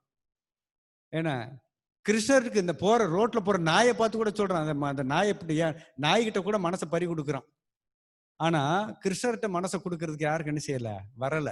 ஸோ அதனாலதான் பகவத்கீதை 2 இடத்த சொல்றாரு, மண்மனோ பவ மத்பக்த, மனசால என்ன செய்ய, எனக்கு பக்தன் ஆக அப்படின்றாரு. மனசை என்கிட்ட கொடுன்னு சொல்லி கேட்கிறாரு. நம்ம யார்கிட்டயோ கொடுத்துக்கிட்டு இருக்கிறோம். நாயில இருந்து பூனையில இருந்து இப்ப நிறைய பேர் குரங்கு வளர்த்துக்கிட்டு இருக்கிறான் வீட்டுகள்ல. அதான் இப்ப ஃபேஷனா தெரியுது. எல்லாருமே குரங்குகளை தான், குரங்கு குட்டியை வளர்த்துக்கிட்டு இருக்கிறான். ஸோ அதனால கிருஷ்ணர் இடத்துல என்ன செய்யணும், மனசை கொடுக்கறதுக்கு நம்ம முயற்சி வரணும். நம்ம மனோபாவத்தை என்ன செய்யணும், சரிப்படுத்தணும். நம்முடைய மனோபாவம் இன்னைக்கு சரியில்லாம ரொம்ப மோசமான சூழ்நிலையில இருந்துகிட்டு இருக்கு. எல்லாருடைய மனசுமே பார்க்கலாம். எங்க போனாலும் நம்முடைய மனோபாவத்தை நம்ம இன்னும் செய்யல, சரிப்படுத்தல. குறிப்பா நம்ம கோயிலுக்கு வந்தோம்னு சொல்லி சொன்னா நம்முடைய மனநிலை எப்படி இருக்கணும் அப்படின்றதே நமக்கு தெரியல. கோயிலுக்கு வரும்போது பாத்தீங்கன்னு சொன்னா மற்ற கதைகள்லாம் கோயில்ல வந்து பேசிட்டு மற்ற ஏதோ விஷயங்களை செஞ்சுட்டு தான் இருக்கிறோம். இன்னும் நம்ம பக்தர்களும் கூட நம்ம பார்க்கலாம். நேத்து கூட சொல்லிட்டு இருக்கும்போது பிறகு கூட சொல்லிக்கிட்டு இருந்தாரு, நம்ம கிருஷ்ண பக்தி தான் நமக்குன்றது தெரிஞ்சு போச்சு. அப்போ அதை கொஞ்சம் சீரியஸா செய்வோமே, அதுல என்ன கொஞ்சம் அசால்ட்டா இருக்கணும். இதுதான் வேற எதுக்காக நம்ம இன்னும் போக போறோமான்றது கிடையாது. நிறைய பேருக்கு தெரிஞ்சிருச்சு, நம்ம தீட்சை எடுத்துருக்கிறோம், இல்ல 10 வருஷம் 15 வருஷமாலாம் ஃபாலோ பண்ணிட்டு இருக்கிறோம். என்ன அப்போ அதை என்ன செய்யணும், கொஞ்சம் சீரியஸா எடுத்து செய்யலாமே. அதுல ரொம்ப அசால்ட்டா நம்ம ஏதோ இன்னும் இப்போ எத்தனையோ 10 ஜென்மம் இருக்கிற மாதிரியும் அப்படியெல்லாம் நம்ம யோசிச்சுட்டு ரொம்ப அசால்ட்டா இருந்துகிட்டு இருக்கிறோம். அப்போ நம்முடைய அந்த சீரியஸ்னஸ் நமக்கு தெரியல. அதான் அது சொன்னார், எமர்ஜென்சின்னு சொல்லி சொன்னார் பிரபு. அது நல்ல ஒரு வார்த்தை. அது எமர்ஜென்சி. இந்த கிருஷ்ண பக்தியுடைய அந்த அவசர காலம் நமக்கு புரியல. இன்னும் எத்தனையோ நூற்றாண்டுகள் நம்ம வாழ்ந்து இங்க பெருசா பக்தி சேவையெல்லாம் பண்ற மாதிரி நம்ம இருந்துகிட்டு இருக்கிறோம். எமர்ஜென்சின்னு சொல்லி சொன்னார். ரொம்ப தீவிரமா என்ன செய்யணும், பக்தி பண்ணணும் அப்படின்னு சொல்லி. ஸோ அதனால நம்முடைய மனோபாவத்தை நம்ம என்ன செய்யணும், சரிப்படுத்திக்கணும். கோயிலுக்கு வந்தா நம்முடைய மனநிலை எப்படி இருக்கணும்னு சொல்லி எப்பயுமே பகவான் மேல ரொம்ப ஆழ்ந்த சிந்தனை இருக்கணும். எப்படியா வந்துட்டோம், ஏதாவது இன்னைக்கு வந்ததுல நம்ம ஏதாவது ஒரு சேவை சின்ன அளவுலனாலும் நம்ம கிருஷ்ணருக்கு செஞ்சுட்டு போகணும் அப்படின்னு சொல்லி. ராதாநாத் மகாராஜ் யாராச்சும் உடலை விட்டு போனாங்கன்னா ரொம்ப உதாரணம் கொடுப்பாரு. அவர் சும்மா அவர் வந்து வாழ்க்கையில வந்து பார்த்தீங்கன்னா சும்மா ஒரு 4 வருஷம் தான் வந்திருப்பாரு. ஏதோ வந்து ஒரு சரணாமிர்தம் கொடுத்துட்டு ஒரு வாரத்துல ஒரு முறை இல்லை 10 நாளைக்கு ஒரு முறை வந்து சேவை பண்ணிட்டு போவார். ஆனா மகாராஜ் வந்து அவரை குளோரிபிகேஷன் பண்ணும்போது தெரியும், அந்த அளவுக்கு ரொம்ப உயர்த்தி சொல்லுவார். பகவான் வந்து ஒவ்வொரு நாளும் அவரை தேடிக்கிட்டே இருப்பாராம். நம்ம சொல்லிக்கிட்டு இருப்போம். நான் இப்போ பலராம்புரம் நிறைய திட்டுவார், நான் பார்த்துருக்கிறேன். கிளாஸ்லயே கூட திட்டிட்டு இருப்பாரு. கேட்பார், ஏன் வரல, போன வாரம் வரலன்னா, கல்யாணத்துக்கு போனேன் பிரபு அப்படின்னு சொல்லுவோம். கல்யாணத்துக்கு போயிட்டேன், நான் வீட்டுல விசேஷம், ஏதாச்சும் ஒரு காரணங்களை சொல்லிக்கிட்டு இருப்போம். நீங்கள் நானும் போலன்னா அவனை கல்யாணம் பண்றதை நிப்பாட்டி இருப்பாரானா? இல்ல பிரபு வரல, நான் அதனால பாஸ்கர் பிரபு 9 மணி ஆயிடுச்சுன்னா ஓடிடுறாரு, அதனால வர மாட்டேன்றாரு, கல்யாணத்துக்கு வரல, அதனால நான் வந்து தாலி கட்ட மாட்டேன்னு சொல்லிட்டு உட்கார்ந்துட்டு இருக்க போறானா? எதுவும் கிடையாது. அவங்கவுங்க வேலை அதெல்லாம் நடக்கதான் போகுது. ஆனா பகவான் நம்மளை யாரும் எதிர்பார்க்க போறது இல்ல. அந்த கல்யாண வீட்லயோ எந்த விசேஷ வீட்லயுமே நம்மளை எதிர்பார்த்துட்டுலாம் இல்ல. ஆனா பகவான் நம்மளை எதிர்பார்ப்பாரு. 10 நாள் ஆச்சு, 15 நாள் ஆச்சு, நம்ம பிள்ளை இன்னும் வரலையே அப்படின்னு சொல்லி என்ன செய்வாரு? பகவான் ஏங்கி தவிக்கிறார். ஒரு நாள் நீங்க ஒரு சின்ன சேவை செஞ்சாலும் கூட பகவான் அதை ஏத்துக்கிட்டு நம்மளை பார்த்து எதிர்பார்த்துட்டு உட்கார்ந்து இருக்கிறார். ஆனா அப்பேற்பட்ட அந்த பகவானை நம்ம மறந்துட்டு தான் என்ன செஞ்சுட்டு இருக்கிறோம்? வேற வேற விஷயங்களுக்கு ஓடிக்கிட்டு இருக்கோம். அதனால நம்ம கோயிலுக்கு வர்றதுக்கு நம்முடைய மனோபாவத்தை என்ன செய்யணும்? வளர்த்து கொள்ளணும்னு சொல்லி சொல்றார். அந்த மாதிரி மனோபாவத்தை வளர்த்துக்கிட்டு நம்ம என்ன செய்யணும்? பகவானுக்கு சேவை செய்யணும். அது மட்டும் கிடையாது. நம்ம மனதால என்ன செய்யணும்னு சொன்னா பக்தி ரசாமிர்த சிந்திலே சொல்லப்பட்டிருக்கு. மனதால சேவை அன்றாடம் நம்ம மனசாலே பகவானுக்கு சேவை செய்யறதை பத்தி ஒரு 9 விஷயங்கள் செய்யணும்னு சொல்லி சொல்றார். ரூப கோஸ்வாமி தான் பக்தி ரசாமிர்த சிந்தில 64 வகையான பக்தி தொண்டுகளை சொல்லும் போது மனதால என்ன செய்யணும்? அன்றாடம் நம்ம பகவானுக்கு இப்போ உடலால செய்யணும்ன்றது தான் கொஞ்சம் நமக்கு அந்த பிராக்டிஸ் வரணும். அதே மாதிரி மனதால என்ன செய்யணும்னு சொன்னா அன்றாடம் நம்ம பகவானுக்கு 9 விதமான சேவைகளை செய்யணும்னு சொல்லி சொல்றார். இது நீங்க உட்கார்ந்த இடத்துல செய்யலாம். கஷ்டம்லாம் ஒன்றும் கிடையாது. இதுக்கு காசு பணம் செலவாக போறதும் இல்லை, ஒன்றும் கிடையாது. ஒரு 5 நிமிஷம் உட்கார்ந்து கொஞ்சம் மனதால கொஞ்சம் கண்ணை மூடி தியானம் பண்ணி கூட நம்மளால செய்ய முடியும். ஒரு 2 நிமிஷம் இருந்தா கூட போதும். இது எல்லாத்தையுமே செஞ்சு முடிச்சிடும். 9 வகையான சேவைகளை நம்ம அன்றாடம் செய்யணும் அப்படின்னு சொல்லி சொல்லப்பட்டிருக்குது. முதல்ல என்னன்னு சொல்லி சொன்னா நம் வாழ்வில் நடக்கும் அனைத்து விஷயங்களும் பகவானுடைய கருணையாக ஏற்றுக்கொள்ள வேண்டும். இதுதான் இன்னைக்கு எல்லாம் கஷ்டம். ஏன்னா பிரபு கிளாஸ்ல சொல்லும் போதெல்லாம் கூட சொல்லிட்டு இருக்கிறாரு. ஏதாவது ஒரு சின்ன விஷயம் இருந்தா கிருஷ்ணர் எனக்கு இப்படி கொடுத்துட்டாரு, தாங்க முடியல, நமக்கு எனக்கு இப்படி எல்லாம் பிரச்சனை வந்துருச்சு, கிருஷ்ணர் இப்படி செய்யறாரு, இப்படி எனக்கு இப்படி தண்டனையை கொடுத்துட்டாரு, எனக்கு நோயை கொடுத்துட்டாரு, துன்பத்தை கொடுத்துட்டாரு, நம்ம தாங்க முடியல. பக்திவினோத் தாக்கூர் சொல்றாரு அதுதான் பகவானுடைய கருணை அப்படிங்கிறாரு. எனக்கு அதுதான் எஸ்டசிங்கிறாரு, மெர்சி, பகவானுடைய கருணை. உண்மையா நம்ம புரிஞ்சுக்கிட்டோம்னா நம்ம அதை உணர்ந்துடலாம். ஒரு உதாரணம் ஆழ்வாரே சொல்றார். ஒரு நம்ம உடம்புல ஒரு கட்டி இருக்குதுன்னு வச்சுக்கோங்களேன், ஒரு ரணம் இருக்குது. அந்த கட்டியை என்ன செய்யணும்? உண்மையாவே தகப்பனா இருந்தா என்ன செய்வாரு? அந்த கட் பண்ணி டாக்டர்கிட்ட போய் என்ன செய்வாரு? கட் பண்ணி எடுக்கிறார். கத்தியை போட்டு அறுக்கிறது வேதனையா தான் இருக்கும். இருந்தாலும் என்ன செய்ய போகுது? அதுதான் நமக்கு நன்மையை கொடுக்க போகுது. ஸோ அதே மாதிரி தான் நம்ம வாழ்க்கையில ஏதாச்சும் ஒரு பிரச்சனை துன்பம் வந்துச்சுன்னு சொன்னாலும் அது பகவானுடைய கருணைன்னு சொல்லி நம்ம என்ன செய்யணும்? ஏற்றுக்கொள்ளணும். அதை நம்ம அந்த மனோபாவத்தை நம்ம கொண்டுட்டு வரணும். இது மனதின் மூலமா நம்ம என்ன செய்யணும்? ஏத்துக்கணும்னு சொல்லி சொல்றார். அடுத்து கிருஷ்ணரை மறவாமல் வாழ வேண்டும். எப்பயுமே என்ன செய்யணும்? கிருஷ்ணரை நம்ம மறக்க கூடாது. அடுத்து அனுதினமும் கிருஷ்ணர் என்ன செய்யணும்? தியானம் செய்யணும்னு சொல்லி சொல்றார். 3வது பாயிண்ட், அனுதினமும் கிருஷ்ணர் என்ன செய்யணும்? நம்ம தியானிக்கணும். பிரபுபாதர் சிம்பிளா சொன்னார், always remember Krishna, never forget Krishna. ஒரே விஷயம்தான். எப்பயுமே கிருஷ்ணர் நினைச்சிட்டு ஒருபோதும் கிருஷ்ணர் என்ன செய்ய வேண்டாம்? மறந்துட வேண்டாம் அப்படின்னு சொல்லி. ஸோ அதே மாதிரி கிருஷ்ணர் என்ன செய்யணும்? அன்றாடம் நம்ம தியானம் பண்ணணும். 4வது, சேவகனாக இருந்து கிருஷ்ணருக்கு சேவை செய்யணும் மனதளவுல. இன்னும் நம்ம வெளிப்புறத்துல உடல் ஸ்தூல உடல்ல நம்ம சொல்லல, சூட்சமா மனசளவுல நம்ம என்ன செய்யணும்? எப்பயுமே நான் கிருஷ்ணருடைய சேவகன், தாசன் அப்படின்ற மனநிலையில நம்ம எப்பயும் இருக்கணும். அந்த மனநிலை இருந்துச்சுன்னா நம்ம என்ன சேவை கொடுத்தாலும் நம்மளால என்ன செய்ய முடியும்? செய்ய முடியும். ஸோ அதனால இந்த பக்தியோடைய 64 அங்கங்களை இது மனதலா செய்யக்கூடிய விஷயங்களும் ரொம்ப முக்கியம். நம்ம பக்தி ரசாமிர்த சிந்து பேசும்போது இதை பத்தி இன்னும் ரொம்ப விரிவா பேசலாம். அடுத்து 5வது பாத்தீங்கன்னு சொன்னா கிருஷ்ணரை தன் நண்பனாக ஏற்றுக்கொள்ள வேண்டும். அதெல்லாம் கிருஷ்ணர் விரும்புறார். கிருஷ்ணரை நம்ம நட்பு வச்சுக்கணும்னு சொல்லி என்ன செய்றார்? கிருஷ்ணரை விரும்புறார். கிருஷ்ணர் இப்ப நம்ம வெளியில நிறைய ஃப்ரெண்ட்ஸ் எல்லாம் இருக்கிறாங்க இல்லையா? எல்லாருக்குமே ஃப்ரெண்ட்ஸ் இருக்கிறாங்க. எல்லா விஷயத்தையும் என்ன செய்வோம்? ஃப்ரெண்ட்ஸு கிட்ட பகிர்ந்துக்கிடுவோமா இல்லையா? எந்த விஷயமா இருந்தாலும் சரி, ஒரு இன்பமோ துன்பமோ எந்த ஒரு விஷயமா இருந்தாலும் நம்ம ஃப்ரெண்ட்ஸை பார்த்தா என்ன செய்யறோம்? நம்ம பகிர்ந்துக்கிறோம், சொல்றோம். என்னைக்காவது ஒரு நாள் கிருஷ்ணர்கிட்ட கிருஷ்ணர் முன்னாடி போய் நின்று வாய் விட்டு ஏதாவது நம்ம சொல்லி இருக்கோமா? அப்போ இன்னும் நம்ம என்ன செய்யல? கிருஷ்ணரை ஃப்ரெண்டா ஏத்துக்கிடல. நீங்க எங்க கோயில பாருங்க, காலைல மங்களாட்டுல இருந்து பாத்தீங்கன்னா தெரியும். பலராம் பிரபு அவர் காலையிலே ஆரம்பிச்சிருவாரு. 4:30 மணிக்கு மங்களாட்டுல இருந்து ஆரம்பிச்சிரு. கிருஷ்ணர்கிட்ட நிறைய பேசிக்கிட்டே இருப்பார். இதெல்லாம் பக்தி மனோபாவத்தில் உள்ளத வார்த்தையால நம்ம என்ன செய்யணும்? வெளிப்படுத்தணும். இது அடுத்து இந்த உடலால செய்யக்கூடிய விஷயங்களை, இந்த இந்திரியங்களால செய்யக்கூடிய விஷயங்கள அது வரும். இருந்தாலும் நம்முடைய மனதால நம்ம என்ன செய்யணும்? கிருஷ்ணரை நண்பனை ஏத்துக்கிடணும். கிருஷ்ணர் அதை விரும்புறாரு. யாரையோ நண்பனை வச்சுக்கணும். நாய் பூனை எல்லாம் நண்பனை வச்சுக்கிட்டு இருக்கிறோம். நிறைய பேர் என்ன செய்யறாங்க, வயசான காலத்துல நாய் தான் அவங்களுக்கு ஃப்ரெண்டு.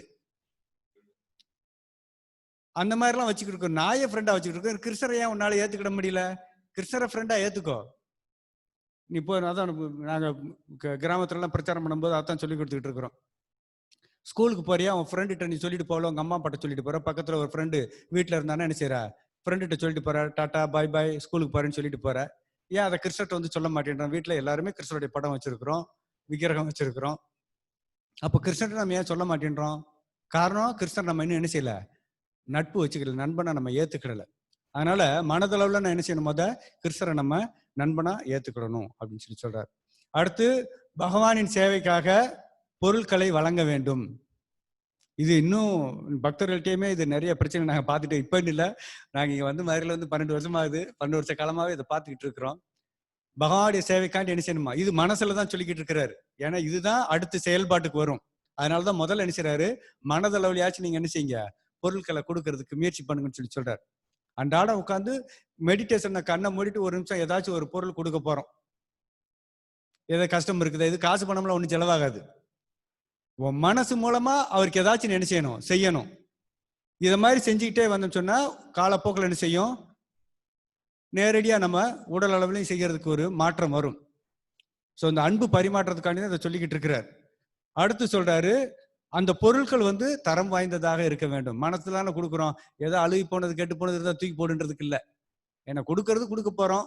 ஒரு நல்லா பெருசா பலாப்பழமாவே கொடுப்போமே கிருஷ்ணருக்கு, ஒன்றும் பிரச்சனை இல்லையே, காசு பணம் செலவு இல்லை, மனதளவில் தான் அது கொடுக்கணும். ஸோ அதனாலதான் சொல்றாரு, மனதளவில் கொடுக்கறதா இருந்தாலும் அது வந்து உயர்ந்த இதா நல்ல பொருளா இருக்கணும் அப்படின்னு சொல்லி சொல்றாரு. அடுத்து, முழு மனதுடன் சேவையில் ஈடுபட வேண்டும்.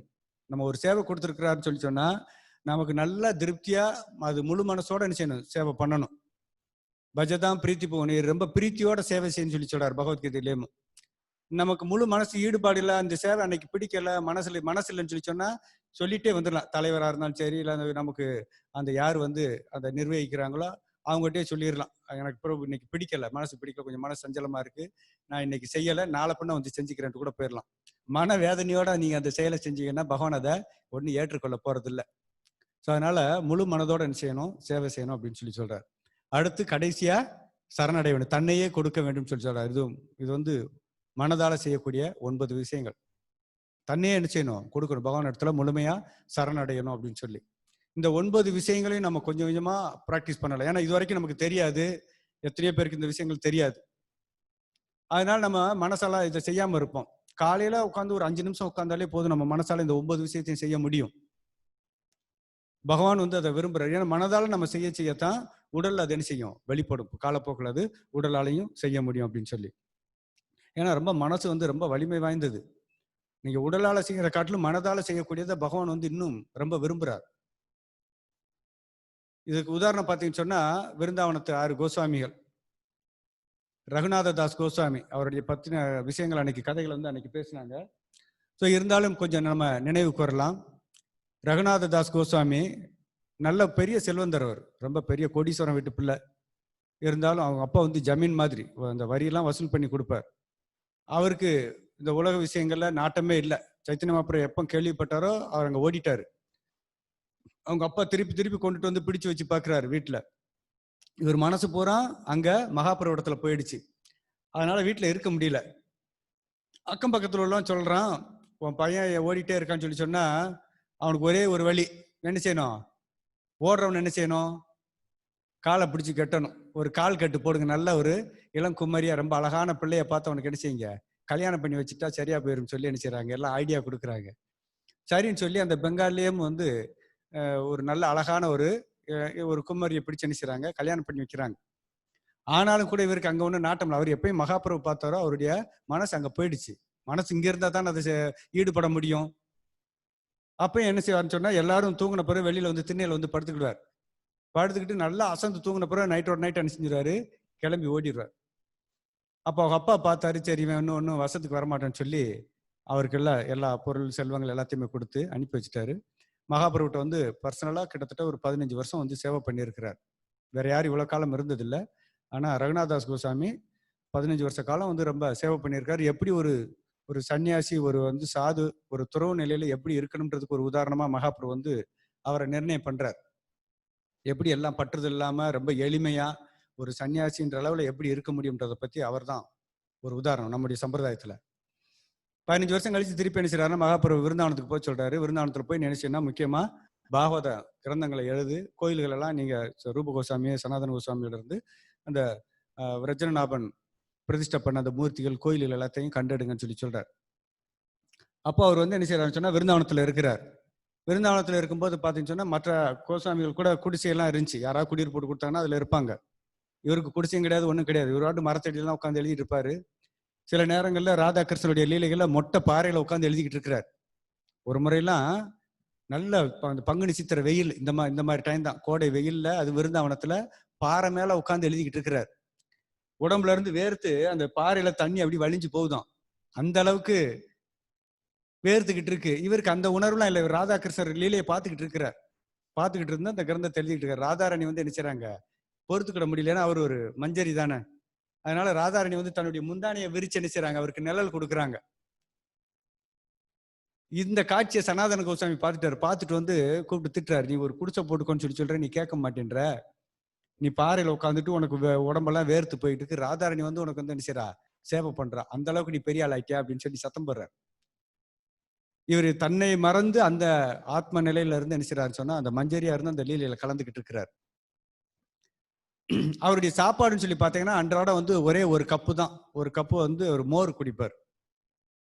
ஒரு கப்புன்னு சொன்னா நல்லா பெருசா ஒரு 2 லிட்டர் பிடிக்கிற மாதிரி இல்ல, சின்னதா ஒரு ஒரு இந்த தொன்னன்னு சொல்றோம்ல, ஒரு தொன்ன அளவுக்கு வந்து யாராச்சும் அங்க வந்து இந்த விரஜவாசி பிள்ளைங்க ஏதாச்சும் வந்து என்ன செய்யுங்க, பாபாஜி இந்தாங்க மோர் சாப்பிடுங்கன்னு சொல்லி மோர் தான், வேற எதுவும் பாலோ தயிர் எதுவும் சாப்பிட மாட்டார். வெறும் ஒரு கப்பு. ரொம்ப யாராச்சும் வற்புறுத்தி கொடுத்தாங்கன்னா 2 கப் மோர் குடிப்பார். அவ்வளவுதான் அவருடைய சாப்பாடு அன்றாடம். அந்த மாதிரி இருக்கும்போது ஒரு நாள் நினைச்சாங்கன்னா தினம் அன்றாட பாத்தீங்கன்னா பாகவத கதையை வந்து பேசுவார். அந்த விரஜவாசி குழந்தைங்களுக்கெல்லாம் எல்லாரையும் கூப்பிட்டு ஒரு கிராமத்துல போய் உட்கார்ந்து நினைச்சுவாருன்னு சொன்னா பாகவத கதை பேசுவார். ரொம்ப அவருடைய பாகவதம் வந்து பேசுறது வந்து ரொம்ப இனிமையா இருக்குமா. அந்த சுலோகம் சொல்றதெல்லாம் பாத்தீங்கன்னா குயில் கூவுறத காட்டிலும் ரொம்ப இனிமையா இருக்கும்ன்றார் அவருடைய வாய்ஸ் வந்து. 2-3 ராகங்கள்ல வந்து பாடுவாராம் அந்த பாகவத சுலோகத்தை. 3 ராகம் 4 ராகங்கள்ல ஒரே சுலோகத்தை பாடி அவங்களுக்கு வந்து விளக்கம் சொல்லி கொடுப்பாராம். அதனால சாயந்தரம் ஆயிடுச்சுன்னா எல்லா குழந்தைங்களும் வந்து உட்காந்துரும், பாபாஜி எங்களுக்கு வந்து கதை சொல்லுங்க அப்படின்னு சொல்லிட்டு. அப்போ ஒரு நாள் இந்த குழந்தைங்கள்லாம் வந்து கதை கேட்கணும்னு வருதுங்க. கதை கேட்கணும் வந்தா இவர் என்ன செய்றாருன்னா, அவர் அங்க உள்ளுக்க ஒரு மரத்தடியில அப்படியே துடிச்சுக்கிட்டு வயிற்று வலினால என்ன செய்றாரு, உருண்டுட்டு வந்துகிட்டு இருக்கிறார். அந்த குழந்தைங்களாம் கேட்குது, பாபாஜி உங்களுக்கு என்ன பிரச்சனைன்னு சொல்லி. அவர் சொல்றாரு வயிற்று வலின்னு சொல்லி சொல்றாரு. பேசக்கூட முடியல, அவ்வளவு தூரத்துக்கு அவருக்கு வயிறு வலிக்குது. உடனே பக்கத்துல கொஞ்சம் தூரத்துல தான் சனாதன கோசாமி இருக்கிறார். எல்லாம் இங்க இருந்து அந்த குழந்தைங்க எல்லாம் ஓடுது. ஓடி போய் சனாதன கோசாமி கிட்ட சொல்றாங்க, ஓ பாபாஜி அங்க ரங்கநாதாஸ் பாபா வந்து என்ன செய்றாரு, வயிறு வலிக்குதுன்னு சொல்லி துடிச்சுக்கிட்டு கீழே உருண்டுகிட்டு இருக்கிறாரு, என்னன்னு போய் பாருங்க அப்படின்னு சொல்லி. உடனே இங்க வந்து பாக்குறாரு. இவரால என்னன்னு கேட்கிறாரு. இப்ப பார்த்துட்டு கேட்டா வயிற்று வலிக்குதுன்னு சொல்லி சொல்றாரு. அப்போ உடனே அங்க பக்கத்துல கிராமத்துல இருக்கக்கூடிய ஒரு டாக்டர் ஒருத்தர், ஆயுர்வேத டாக்டர் கூட்டிட்டு வர்றாரு. கூட்டிட்டு வந்து என்னன்னு பாருங்கன்னு சொல்லி சொன்ன உடனே அவர் என்ன செய்றாரு, நாடி பிடிச்சு பாக்குறாரு, கையில நாடி பிடிச்சு பாக்குறாரு. நாடி பிடிச்சிட்டு பார்த்துட்டு சொல்றாரு, இவன் வந்து நிறைய ஸ்வீட் சாப்பிட்டுருக்கிறாருன்றார். நிறைய ஸ்வீட் சாப்பிட்டுட்டாரு. அதுவும் குறிப்பா பால் ஸ்வீட் சாப்பிட்டுருக்கிறார். பால் இனிப்பு இந்த பால்ல வந்து நம்ம ஸ்வீட் ரைஸ் செய்யறோம் இல்லையா, அது மாதிரி ஏதோ இனிப்பு பால் போட்டு இனிப்பு பதார்த்தம் ஏதோ சாப்பிட்டுருக்கிறாரு, அது ஜீரணமாகாம வயிற்று வலி அப்படின்னு. சனாதன கோசாமி சொல்றாரு, இவன் என்ன டாக்டரா, இவன் என்ன சும்மா ஏதாச்சும் மாடு மேய்க்கிறவனா, அவன் ஒரு நாளைக்கு ஒரு கப்பு மோர் குடிக்கிறதே பெரிய விஷயம், அது கொடுத்தாதான் குடிப்பான், கொடுக்கலன்னா அதுவும் கிடையாது அவனுக்கு, தண்ணி கூட குடிக்காம வாழ்ந்துகிட்டு இருக்கிறவன், அவன் போய் எங்க ஸ்வீட் அது சாப்பிட்டு, அது நிறைய ஸ்வீட் சாப்பிட்டுருக்கான், பால் ஸ்வீட்னா நம்புற மாதிரி விஷயமா அப்படின்னு சொல்லிட்டு. அப்புறம் சொல்றாரு சனாதன கோசாமி சொல்றாரு மறுபடியும் டாக்டர், நீ நல்லா பிடிச்சு பாரு, அவன் வரும் பால்லாம் சாப்பிட மாட்டான், எனக்கு தெரிஞ்சு பாலே சாப்பிட்டது கிடையாது, நீ நல்லா கை பிடிச்சு பாருன்னு. சரி சொல்லி டாக்டர் மறுபடியும் கைப்பிடிச்சு எல்லாம் பாக்குறாரு. பார்த்துட்டு சொல்றாரு, இவ்வளோ உறுதியா இவர் பால் ஸ்வீட் தான் சாப்பிட்டு இருக்கிறாரு, இதுல எந்த மாற்றம் இல்லை, அது ஜீரணமாகல, அதுக்கு மருந்து கொடுத்தாதான் சரியாகும், தயிர் கொடுத்தோம்னா அது சரியாயிடும் சொல்லி. அப்போ சனாதன் கோசாமி கூப்பிட்டு ரங்கநாதாஸ் கோசாமிட்ட கேட்கிறாரு, பால் ஸ்வீட் சாப்பிட்டியா அப்படின்னு சொல்லி. ஆமான்றாரு அவரு. உனக்கு ஏதியா பால் ஸ்வீட்டு, நீ தான் பாலும் கிடைக்காது, உனக்கு பால் சாப்பிட மாட்டே, நீ எப்படி பால் ஸ்வீட் சாப்பிட்ட அப்படின்னு சொல்லி. அப்ப சொல்றாரு, நான் உட்கார்ந்து கொஞ்சம் ராதாகிருஷ்ணன் இந்த சின்ன குழந்தைய கிருஷ்ணர் வந்து ஓடி விளையாண்டுக்கிட்டு இருக்கும்போது காலையில எந்திரிச்ச உடனே யசோதை என்ன செய்யறா, அவர் பால்ல வந்து ரபடி இந்த மாதிரி பால்லையும் நல்ல சுண்டை காய்ச்சி கல்கண்டெல்லாம் போட்டு அவருக்கு கொடுக்குறா. டெய்லி அன்றாடம் காலையில நான் அதைத்தான் பார்த்துக்கிட்டு இருந்தேன். காலையில எந்திரிச்ச உடனே என்ன செய்யறாரு, கிருஷ்ணர் வந்து யசோதை கிட்ட அந்த பால் பதார்த்தத்தை வாங்கி சாப்பிட்டுட்டு இருந்தா. அப்ப எனக்கு ஆசை வந்துச்சு, ஐயோ கிருஷ்ணர் இப்படி பால் சாப்பிட்றாரு, நம்ம ஒன்றும் கொடுக்காம இருக்கமே, நம்ம ஒரு கொஞ்சம் பால்ல செஞ்சு ஒரு நாளைக்காவது கொடுப்போம் அப்படின்னு சொல்லி என்ன செஞ்சேன், நான் ஒரு பானை எடுத்து புதுசா ஒரு பானையில நிறைய பாலை ஊற்றி நல்லா காய்ச்சினேன். சுண்டை காய்ச்சி அதுல அரிசி, முந்திரி பருப்பு, கிஸ்மிஸ் பழம் இதெல்லாம் போட்டு நல்லா ஏலக்காய் இதெல்லாம் போட்டு பொடி பண்ணி போட்டு நல்லா காய்ச்சி தலைன்னு காய்ச்சி வச்சிருந்தேன். நிறைய கல்கண்டெல்லாம் போட்டு நல்லா காய்ச்சி வச்சிருந்தேன். அது கொஞ்சம் சூடாக இருந்துச்சு. நல்லா சூடாக இருக்குன்னு சொல்லி கொஞ்சம் நேரம் வச்சிருந்து வெதுப்பான பிறகு அதை எடுத்து என்ன செஞ்சேன், கிருஷ்ணருக்கு நெய்வேத்தியம் பண்ணேன்னாரு. உனக்கு யாரு பால் கொண்டு வந்து கொடுத்தான்னு. எல்லாமே நான் மானசீகமா மனதால நான் என்ன செஞ்சேன்றாரு. நேரடியா செய்யல, மானசீகமா மனதளவுல என்ன செய்றாரு, பானையை தூக்கி அடுப்புல வச்சாரு, பாலை ஊத்துனாரு, தீயெல்லாம் நெருப்பெல்லாம் மூட்டினாரு, உட்காந்து காய்ச்சிக்கிட்டு இருக்கிறாரு. அப்போ அதெல்லாம் செஞ்சு என்ன செஞ்ச, துளசி இலை போட்டு கிருஷ்ணருக்கு மனதாலே என்ன செய்யறாரு, நெய்வேத்தியம் பண்றாரு. நெய்வேத்தியம் பண்ணி நல்லா கிருஷ்ணர் வந்து நல்லா சுவையா இருக்குன்னு சொல்லி அவரு சாப்பிட்டாரு. சாப்பிட்டு முடிச்ச பிறகு இவர் என்ன செய்யறாரு, எல்லாம் கொடுத்து விநியோகம் பண்ணலாமான்னு சொல்லி சுத்தி பார்த்துருக்காரு. யாரும் அங்கே ஆளு ஒருத்தர் இல்லை. இந்த குழந்தைங்களும் வரல, யாரும் வரல. குழந்தைங்களாம் லேட்டா தானே வருவாங்க. இவர் சீக்கிரமாவே செஞ்சுட்டாரு, யாரும் வரல. சரி கொஞ்சம் நம்ம சாப்பிடுவோம், டெய்லி மோர் தான் சாப்பிட்டுட்டு இருக்கோம், இன்னைக்கு கிருஷ்ணருடைய இந்த பிரசாதத்தை சாப்பிடுவோம்னு சொல்லி என்ன செய்யறாரு, கொஞ்சம் ஸ்வீட் ரைஸ் எடுத்து கொஞ்சம் சாப்பிட்டு பார்த்துருக்கிறார். சாப்பிட்ட உடனே ரொம்ப சுவையா இருந்திருக்கு. இது மாதிரி அவர் சாப்பிட்டதே கிடையாது, அந்த மாதிரியான ஒரு சுவை. ஏன்னா கிருஷ்ணர் நேரடியாக சாப்பிட்டுருக்காரு, அவ்வளவு சுவையா இருக்குன்னு சொல்லிட்டு நினைச்சிட்டாரு. அது கொஞ்சம் கொஞ்சமா எடுத்து சாப்பிட்டுருக்கிறார். ஆசை, நல்லா தித்திப்பா இருக்குது, நல்லா சுவையா இருக்குன்னா நம்மளே கேட்போம்ல, கொஞ்சம் ரெண்டாவது கொஞ்சம் கொஞ்சம் போடுங்க அப்படின்னு சொல்லி. ஸோ அதே மாதிரி அது சுவையா இருக்குன்னு சொல்லி எடுத்து சாப்பிட்டுருக்கிறாரு. கடைசியில பார்த்தா சுத்தமா அந்த பானை நிறைய இருந்து அவ்வளவு ஸ்வீட் ரைஸ் என்ன செஞ்சிட்டாரு, இவர் ஒரு ஆளே சாப்பிட்டு காலி பண்ணிட்டார். இதெல்லாம் என்ன செஞ்சிருக்கு, மானசீகமா நடந்துகிட்டு இருக்கு, நேரடியா அது செய்யல. மானசீகமா மனதளவுல எல்லாத்தையும் என்ன செஞ்சுக்கிட்டு இருக்கிறாரு. இருந்தாலும் பகவானுக்கு நீங்க மனதளவுல செஞ்சதுனாலும் கூட என்ன செய்யறாரு, நேரடியா எடுத்துக்கிறாரு. அதனாலதான் என்ன செய்யறாரு பகவான், நான் இதை ஏத்துக்கிட்டேன், நீ கொடுத்தத மனதால கொடுத்தத நான் சாப்பிட்டேன் அப்படின்றத காமிக்கிறதுக்கு தான் என்ன செய்யறாரு, அவருக்கு வைத்த வலியை கொடுத்துட்டாரு. இவர் சாப்பிட்டுட்டு இவருக்கு செமிக்காம வைத்த வலி. இதை கேட்டுட்டு சனாதன கோசாமிக்கு அழுக வருது. இப்படி ஒரு பக்தியா, நீ இவ்வளவுலாம் சாப்பிட்டுருக்க, எனக்கு வச்சிருக்க கூடாத கொஞ்சமாவது, அந்த பானையாவது கூட அப்படின்னு சொல்லி கேட்கிறாரு. நீ மனதாலே செஞ்சிய அந்த ஸ்வீட் ரைஸ் செஞ்சு அந்த பானையாவது கூட, அதுவும் கிருஷ்ணர் சாப்பிட்டது தானே, அந்த பானையாவது எனக்கு கொடுன்னு. இல்ல பானையை நான் சாப்பிட்டுட்டேன் அப்படிங்கிறாரு ரங்கநாதாஸ் கோசாமி. சோ நம்ம தெரிஞ்சுக்கலாம், பகவான் நீங்க மனதளவுல எந்த அளவுக்கு நீங்க பக்தி பண்றவங்களோ எல்லாத்தையுமே அவர் நினைச்சாரு, ஏற்றுக்கொள்றாரு. இன்னும் நம்ம இன்னொரு கதை கூட பார்க்கலாம். பூரியில ஒரு முறை நினைச்சாரு, ஒரு பாண்டா வந்து இதே மாதிரி மனசளவுல நினைச்சாரு, சக்கரை பொங்கல் செய்யறாரு. சக்கரை பொங்கல் செஞ்சுட்டு இறக்கி வச்சுட்டு ஜெகநாதருக்கு நைவேத்தியம் பண்ணலாம்னு நினைக்கிறாரு. ஐயோ சூடா இருக்குமே, இப்ப சூடுல சாப்பிடுவாரேன்னு சொல்லிட்டு விரல நினைச்சாரு, உள்ள குத்தி பாக்குறாரு. எல்லாம் மானசீகமா தான், நேரடியா செய்யல, மனதளவுல செய்யறாரு. விரல உள்ளுக்கு அந்த சக்கரை பொங்கலை குத்துறாரு. உள்ள குத்துறோன்னு சுடுது. சுட்டுட்டு ஆணு என்ன செய்யறாரு, கையை எடுத்துறாரு. என்ன எடுத்துட்டு அப்புறம் மானசீகமா ஒரு நைவேத்தியம் பண்ணிட்டு கடைசியில் முழிச்சு பாக்குற, அவருடைய அந்த கை எவ்வளவு தூரத்துக்கு உள்ள விட்டாரோ அது என்ன செஞ்சிருச்சு, பொத்து போச்சு, கொப்பளம் வந்துருச்சு, கருப்பாயிடுச்சு. நீங்க மனதளவுல என்ன செஞ்சாலும் பகவானை பொறுத்தளவுக்கு மனது உடல்ன்ற வித்தியாசம்லாம் ஒண்ணும் கிடையாது. ஏன்னா அவர் எந்த விதத்துல நீங்க சேவை செய்றீங்களோ அதை அப்படியே ஏத்துக்கிறாரு. அதனால உடல்ல நம்ம செய்யறதை காட்டிலும் மனதுல நம்ம என்ன செய்யணும், முதல்ல தயார்படுத்தணும். மனதை நம்ம வந்து பக்குவப்படுத்தணும். நம்ம பகவானுக்கு சேவை செய்யறதுக்கு மனதை வந்து ரொம்ப என்ன செய்யணும், தயார்படுத்தணும். ஸோ அந்த மாதிரி தான் நம்ம சேவை செய்ய முடியும். ஸோ அதனால இந்த 9 விஷயங்கள் வந்து நம்ம என்ன செய்யணும், மனதளவுல நம்ம செய்யணும் அப்படின்னு சொல்லி சொல்றார். ஒவ்வொரு விஷயங்களுமே நம்ம முழு மனதோட செய்யணும், மனதளவுல நம்ம தயார்படுத்தணும். அடுத்து நம்ம என்ன செய்யலாம், உடலை கொண்டுட்டு வரலாம்.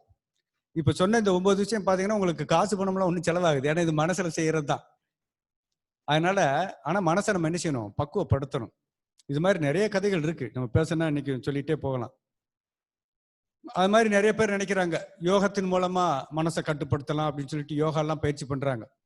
இப்ப நேரடியா பகவான் கிருஷ்ணருக்கு சேவை செஞ்சா மட்டும்தான் நம்முடைய மனசு என்ன செய்யும், கட்டுப்பட போகுது. பகவானுடைய நாமம் சொல்லி கிருஷ்ணருக்கு சேவை, இதுக்கு ஒரு சிம்பிளான உதாரணம் எல்லாருக்குமே தெரிஞ்ச ஒரு விஷயம்தான்.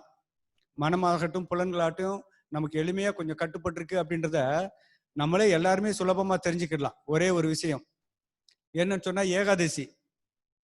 நிறைய பேர் நம்ம பக்தர்கள் எல்லாருமே ஏகாதசி விரதங்கள் என்ன செய்யறோம்? கடைபிடிக்கிறோம் இல்லையா? எல்லாம் தனித்தனியா அவங்கவுங்க குடும்பத்துல தான் இருக்கிறீங்க, வீட்டில் தான் இருக்கேன். நாங்களும் கூட இங்க கோயில்ல இருக்கிறோம், சிலர் நேரம் டிராவல் பண்றோம், இல்லை காட்டுக்குள்ள இருக்கிறோம். ஏகாதசின்னு சொல்லி சொன்னா யாரும் நம்மளை பார்க்க போறதெல்லாம் ஒன்றும் கிடையாது. அவங்கவுங்க வீட்டில் என்ன செஞ்சிருக்கீங்களோ செஞ்சதை சாப்பிடலாம். எவ்வளவு பேர் ஏகாதசி அன்னைக்கு தானியம் சாப்பிட்டுக்கிட்டு இருக்கிறோம்? யாரும் கிடையாது. மேக்சிமம் என்ன செய்ய மாட்டோம். சைத்தன்ய மகாபிரபுடைய கட்டளை எது? யாரும் ஏகாதசிக்கு தானியம் சாப்பிடக்கூடாது, அது வந்து தானியம் அல்லாத உணவை தான் சாப்பிடணும்னு சொல்லியிருக்காருன்ட்டு நம்ம என்ன செய்யறோம்? நம்ம நிப்பாட்டிக்கிறோம். இத்தனைக்கும் பார்த்தா கோயில்ல இருக்கும்போது கிருஷ்ணபலராமருக்கு அன்னைக்கு தானியம் கூட சமைப்போம். இருக்கக்கூடிய பக்தர்கள் தானியமே சமைப்பாங்க, இல்ல அணுகல்ப பிரசாதமா கூட சமைப்பாங்க. ஆனாலும் சில பேர் என்ன செய்வாங்க, இல்ல நாங்க வந்து இன்னைக்கு வந்து விரதம் தான், காலையில வந்து முழு நேர விரதம். சமைக்கிறது அவங்க தான், நெய்வேத்தியம் பண்றது அவங்க தான். இருந்தாலும் கூட என்ன செய்யறது இல்ல, சாப்பிட்றது இல்லை. காலையில ஒரு வேளை வந்து சாப்பிட மாட்டோம், மத்தியானம் பூஜைக்கு பிறகு சாப்பிட்றோம், இல்லை சாயந்தரத்துக்கு ஒரு வேளை மட்டும் சாப்பிட்றோம். இந்த மாதிரி. அது மாதிரி கார்த்திகை விரதம், கார்த்திகை மாதங்கள்ல விரதம் இருக்கு, சாஸ்திரமே கொடுத்துருக்கு கார்த்திகை விரதம். கார்த்திகை மாதங்கள் நினைச்சிடாரு நிறைய பேர் விரதம் இருக்கிறாங்க. இப்ப வருஷம் முழுக்குமே கார்த்திகை விரதம் இங்க ஒருத்தர் கடைபிடிச்சிட்டு இருக்கிறாரு, அன்றாடம் ஏகாதசி மாதிரி.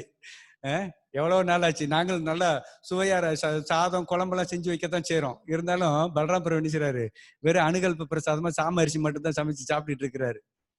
அப்போ நம்முடைய புலன்கள் மனசு என்ன செஞ்சிருச்சு, கட்டுப்பாட்டுக்கு வந்துருச்சு. நம்மளே சமைக்கிறோம், நம்ம இருந்தா தனியா இருக்கிறோம், எங்கேயும் போன கடையில கூட சாப்பிட்டு போயிடலாம். கடையில சாப்பிடுறது நிறைய பேர், எத்தனையோ பேர் நிப்பாட்டிட்டோம் மதுரையில.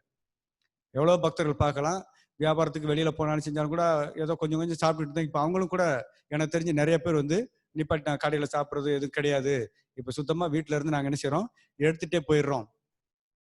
தூரமா கொண்டு போய் எதுவும் வியாபாரத்துக்கு போனாலும் கூட நாங்க கையில என்ன செஞ்சிடறோம், எடுத்துட்டு போயிடறோம் சொல்லி எல்லாம் வந்துட்டாங்க. அந்த மாதிரியான நிலைக்கெல்லாம் வந்துட்டோம். அப்போ நம்ம முடிஞ்சா நம்ம செய்யலாம், இருந்தாலும் நமக்கு என்ன செய்யல, மனசு வரல. நம்முடைய மனசு நினைச்சிருச்சு, கட்டுப்பாட்டுக்கு வந்துருச்சு. எப்படி நம்ம கட்டுப்படுத்தணும்? ஏதாவது யோகா எதுவும் பயிற்சி பண்ணணுமா? ஒண்ணும் கிடையாது. பகவானுடைய நாம சொல்றோம், பகவானுக்கு நம்ம முடிஞ்ச அளவுக்கு என்ன செய்யறோம், சேவை பண்ணிக்கிட்டு இருக்கோம், பகவானுடைய பிரசாதத்தை சாப்பிட்றோம். யோகத்தின் மூலமாலாம் மனசை என்ன செய்ய முடியாது, கட்டுப்படுத்துறது அவ்வளவு சுலபம். அது கலியுகத்துல முடியாது. அதுதான் வழிமுறை. ஆனாலும் கலியுகத்துல அது முடியாது. இந்த அஷ்டாங்க யோகமோ தியானமோ பண்ணிடலாம் முடியாது. நமக்கு கொடுத்திருக்கிறது ஜப தியானம். கலியுகத்துல ஜப தியானம் தான். பகவானுடைய திருநாமம் சொல்லிதான் நம்முடைய மனசை என்ன செய்ய முடியும், கட்டுப்படுத்த முடியும். ஒரு 15 வருஷம் இருக்கும். நாங்க இந்த இஸ்கானுக்கு வந்த புதுசுல இந்த பக்தி விருட்சா இருக்கு இல்லையா, அப்பதான் ஆரம்பிச்ச புதுசு. அப்ப ட்ரைனிங் கொடுக்கறதுக்காண்டி துபாயில இருந்து ஒரு கணவன் மணி 2 பேரும், ஒரு பிரபு மாதாஜி வந்திருந்தாங்க. வெள்ளூர்ல வச்சு ஒரு 300 டிவோட்டிஸ் அங்க கேதர் ஆயிருந்தோம். அக்கிஞ்சனா பிரபு ஏற்பாடு பண்ணியிருந்தாரு. அப்ப அவர் கோயிலுக்கு வரக்கூடிய ஒரு டிவோட்டி, அவர் வந்து ஒவ்வொருத்தவங்களும் அவங்களுடைய விஷயங்க ரியலைசேஷன் சொல்லிக்கிட்டு இருந்தாங்க. 3 நாள் கேம்ப் முடிஞ்ச பிறகு ரியலைசேஷன் சொல்லிட்டு இருந்தா. அவர் சொன்னார், நான் வந்து அயன் பண்றவர், இந்த துணி அயன் பண்றோம் இல்லையா, அந்த தொழில் பண்றாரு. நான் இதுக்கு முன்னாடி நிறைய இடங்களுக்கு போனேங்க. நான் வந்து ரொம்ப காலமா யோகா தான் பயிற்சி பண்ணிட்டு இருந்தேன், யோகா தான் சொல்லி கொடுத்தாங்க, அதெல்லாம் பயிற்சி பண்ணிட்டு இருந்தேன். அப்ப அவங்க சொன்னது ஆரம்பத்துல சொன்னாங்க, மனசை கட்டுப்படுத்துறதுக்கு நீங்க யோகா பண்ணணும்னு சொல்லி. நான் யோகா எல்லாம் பண்ணிட்டு இருந்தேன், ஆனாலும் என்னால ஒண்ணும் முடியல. நான் இப்போ இந்த ஹரே கிருஷ்ணாக்கு வந்த பிறகுதான் என்னுடைய மனசு கொஞ்சம் கட்டுப்பாடு வந்து என்னாலே உணர முடியுது அப்படின்னு சொல்லி. அப்பதான் சொன்னாரு, நான் இந்த யோகாவுக்கு போயிட்டு இருக்கும்போது அவங்க சொன்னாங்க, உங்களுக்கு என்ன மனசுல ஏதாச்சும் ஒரு பொருளை நீங்க தியானம் பண்ணுங்க, ஏதாவது ஒண்ணு நினைங்க, உங்களுக்கு என்ன பிடிச்சதோ, உங்களுக்கு மனசுல என்ன தோணுதோ அதை நீங்க மனசுல என்ன செய்யுங்க, நினைங்க அப்படின்னு சொல்லி. எல்லாரும் அதான் நினைச்சுக்கிட்டு இருக்கிறான். நீங்க போனீங்கன்னு சொன்னா, நீங்க இந்த சங்கரமட்டல இருந்து நிறைய இதுக்கு, இந்த ராகவேந்திரா இதுக்கெல்லாம் போனீங்கன்னு சொன்னா, அவங்களுடைய கோட்பாடு என்னன்னா, உங்களுக்கு பிடிச்ச மந்திரத்தை சொல்லுங்க, உங்களுக்கு பிடிச்சதை மனசுல நினைங்கன்னு. அதைத்தான் எல்லாரும் செஞ்சுக்கிட்டு இருக்கிறோம். ஆல்ரெடி எல்லாருமே அதை தான் செஞ்சுக்கிட்டு இருக்கோம். அவன் என்ன செய்யறான், அவங்கவுங்க ஏதோ பிடிச்ச பேர்களை சொல்லிக்கிட்டு இருக்கிறான். உண்மையா இல்லையா? அவங்களுக்கு யார் யார் நடிகர்கள், தலைவர்கள்னு எத்தனை அரசியல்வாதிகள் இருந்து எத்தனையோ பேர்களை அவன் சொல்லிக்கிட்டு இருக்கிறான். அவங்களுக்கு பிடிச்ச ஒரு விஷயத்தை தான் என்ன செய்யறான், எப்பயுமே மனசுல தியானம் பண்ணிட்டு இருக்கிறான். இதே தான் அங்கேயும் சொல்லி கொடுக்குறேன்னு இதுக்குன்னு ஒரு ஸ்பெஷலா ஒண்ணு பயிற்சி ஒண்ணு தேவையில்லையே, அதை தான் ஆல்ரெடி எல்லாரும் பண்ணிக்கிட்டு இருக்கிறாங்க. அதான் சொன்னார் அவர். இங்க வந்த பிறகு எனக்கு மனசு கட்டுப்பட்டுச்சு. அவங்க யோகா எல்லாம் சொல்லி கொடுத்தாங்க அப்படின்னா, எங்களுக்கு யோகானா நாங்க கிளாஸ் எல்லாம் அட்டென்ட் பண்ணதில்லை, யோகாவை பத்தி கொஞ்சம் நீங்க சொல்லுங்க கத்துக்கிட்டதுன்னு. அப்பதான் சொன்னாரு, நீங்க உங்களுக்கு என்ன மனசுல ஏதாவது ஒரு பொருளை நீங்க நினைங்க, நீ அந்த பொருளை பத்தியே நீங்க என்ன செஞ்சிருங்க, மனசுல நினைச்சுக்கிட்டே இருங்க அப்படின்னு. கண்ணை மூடிட்டு நீங்க நினைக்கணும்னு சொன்னாங்க. நான் கண்ணை மூடினோடனே எனக்கு வந்து அயன் பாக்ஸ் தான் ஞாபகத்துக்கு வந்ததுன்னாரு. நான் எவ்வளவோ சிந்திச்சு வேற பொருளை சிந்திச்சு பார்த்தாலும் எனக்கு மனசு என்ன செய்யல, இந்த அயன் பாக்ஸை விட்டு போகவே மாட்டேங்குது. என்ன கண்ணை மூடினாலே எனக்கு அயன் பாக்ஸ் தான் வந்துச்சு. ஏன்னா அதைத்தான் நான் கண்ணை முழிச்சிருக்கும் போதும் அயன் பாக்ஸ் தான் பார்த்துக்கிட்டு இருக்கேன். கண்ணை முன்னாலும் அயன் பாக்ஸ்ன்னு சொன்னா எப்படி எனக்கு மனசு கட்டுப்பாட்டுக்கு வரும்? அதனால என் மனசை கட்டுப்படுத்தாங்கலாம் ஒன்றும் முடியலைன்னு சொன்னாரு. அது சரி, எல்லாருமே சிரிச்சிட்டோம். உருண்டு உருண்டு சிரிச்சுக்கிட்டு இருந்தாங்க. அவருடைய ரியலைசேஷன் உண்மை அப்படி நேச்சராகவே சொன்னாரு.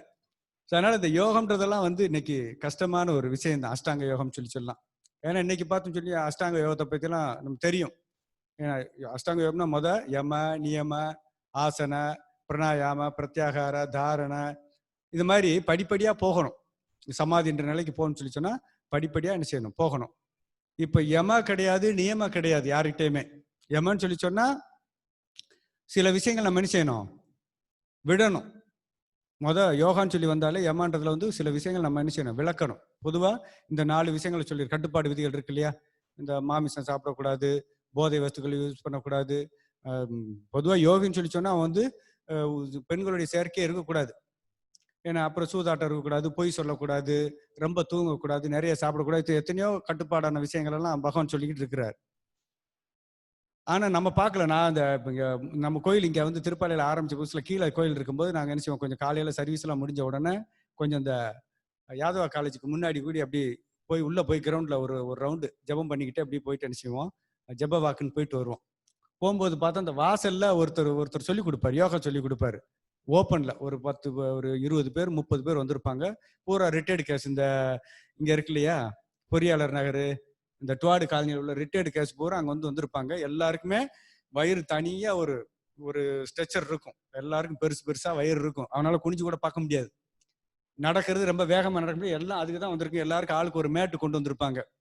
கொண்டு போட்டு அந்த ரோட்லயும் காலையில 6:30 மணிக்கு ரோட்ல அந்த வரிசை அந்த தார் ரோட்லயும் எல்லாம் போட்டு உட்காந்துக்கிடுவாங்க. அவர் யோகா சொல்லி கொடுப்பாரு. இப்படி கையை தூக்கு, காலை தூக்கு, குனி, நிமிர்னு எத்தனையோ சொல்லி கொடுத்துட்டு இருப்பாரு.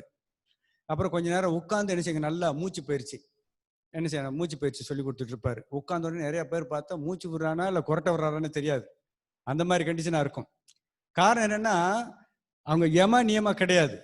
யமன்னு சொன்னா என்ன செய்யணும், அவங்க சாப்பாடு அளவா சாப்பிடணும். நைட்டு பாத்தீங்கன்னா அவங்களெல்லாம் பார்த்தா நைட்டு பூரா இந்த புரோட்டா கடை அந்த அங்கெங்கன்னு உட்காந்து நல்லா நைட்டு பூரா அடிச்சு விடுவான். இருக்கு பறக்கிறது, தாவுறது, ஓடுறதுன்னு எல்லாத்தையும் நல்லா சாப்பிட்டுட்டு விடிய நல்லா தூங்கிட்டு காலையில எந்திரிச்சு அந்த சாப்பிட்டதெல்லாம் ஜீரணமே ஆயிருக்காது. அவன் உட்காந்து யோகா பண்ணுனா உட்காந்து எங்கிட்டு யோகா பண்ண முடியும்? ஸோ அந்த மாதிரிலாம் கிடையாது கலியுகத்துல. அதனால தான் இந்த யோகா சிஸ்டம்லாம் ஒன்றும் கிடையாது. யோகான்றது ஜப தியானம், பகவானுடைய திருநாமம். ஹரே கிருஷ்ணா கிருஷ்ண கிருஷ்ணா ஹரே ஹரே, ஹரே ராம ராம ராம ஹரே ஹரே. பகவானுடைய திருநாமம் ஒன்று சொன்னா போதும், நம்முடைய மனதை என்ன செஞ்சிடும், சுலபமா கட்டுக்கு வரும். அதை தவிர்த்துட்டு வேற ஒன்றும் வழி கிடையாது. அதே நேரத்தில் நம்ம என்ன செய்யணும், நம்முடைய சேவையும் பகவானுக்கு தான் இருக்கணும். நம்ம எந்த அளவுக்கு முடியுமோ முடிஞ்ச அளவுக்கு நம்ம என்ன செய்யணும், பகவானுக்கு சேவை செய்யணும். பகவானை பற்றியே நம்ம என்ன செய்யணும், கொஞ்சம் தியானம் பண்ணணும். உட்காந்து ஒரு 5 நிமிஷமாச்சும் என்ன செய்யணும், பகவானை பற்றி கொஞ்சம் நம்ம சிந்திக்கணும். எப்போ பார்த்தாலும் நம்ம ஓடிக்கிட்டே தான் இருக்கிறோம். காலையிலையோ மாலையிலையோ உங்களுக்கு என்ன நேரம் கிடைக்குதோ ஒரு 5 நிமிஷமாவது உட்காந்து பகவானை பற்றி சிந்திக்கணும். குறிப்பா மனதால இந்த சொன்னேன் இல்லையா 9 விஷயங்கள், இந்த 9 விஷயங்களை செய்யறதுக்கு நம்ம என்ன செய்யணும், முயற்சி பண்ணலாம். ஸோ இப்படித்தான் நம்ம மனதை கட்டுப்படுத்த முடியும். இந்த விஷயங்களை தான் உதயசாமிரதத்துல ரூப கோஸ்வாமி சொல்றார், எப்படி மனதை கட்டுப்படுத்தணும் அப்படின்ற விஷயத்த ரொம்ப விரிவா நம்ம பார்த்துருக்குறோம். ஸோ உங்களுடைய சந்தேகங்கள் கருத்துக்கள் நேற்று மாதிரி பிரபுதான் உங்களுக்கு விளக்கம் கொடுப்பாரு. அதனால உங்க சந்தேகங்கள் கருத்துக்களை என்ன செய்யுங்க, தாராளமா சொல்லுங்க. ஹரே கிருஷ்ணா.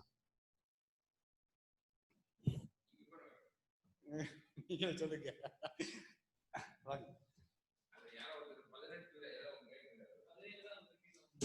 அப்படியா?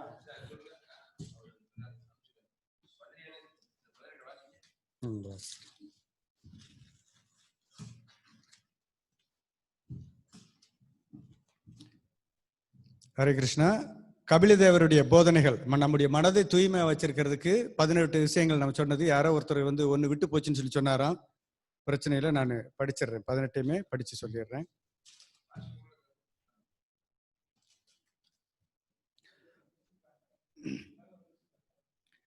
உன் தர்மம் எதுவோ அதுபடி நட, 1வது பாயிண்ட். 2வது, உனக்கு சம்பந்தம் இல்லாதவைகளிலிருந்து விலகிவிடு. 3வது, கிடைத்ததில் திருப்தி கொள். 4வது, சாதுக்களை மதித்து வாழ். 5வது, உலக மோகத்தை கைவிடு. 6வது, நித்தியமான வாழ்க்கையை நாடு. 7வது சார்ந்த உணவை மிதமாக ஏற்றுக்கொள். 8வது தனிமையை நாடு. 9வது யாரையும் துன்புறுத்தாதே.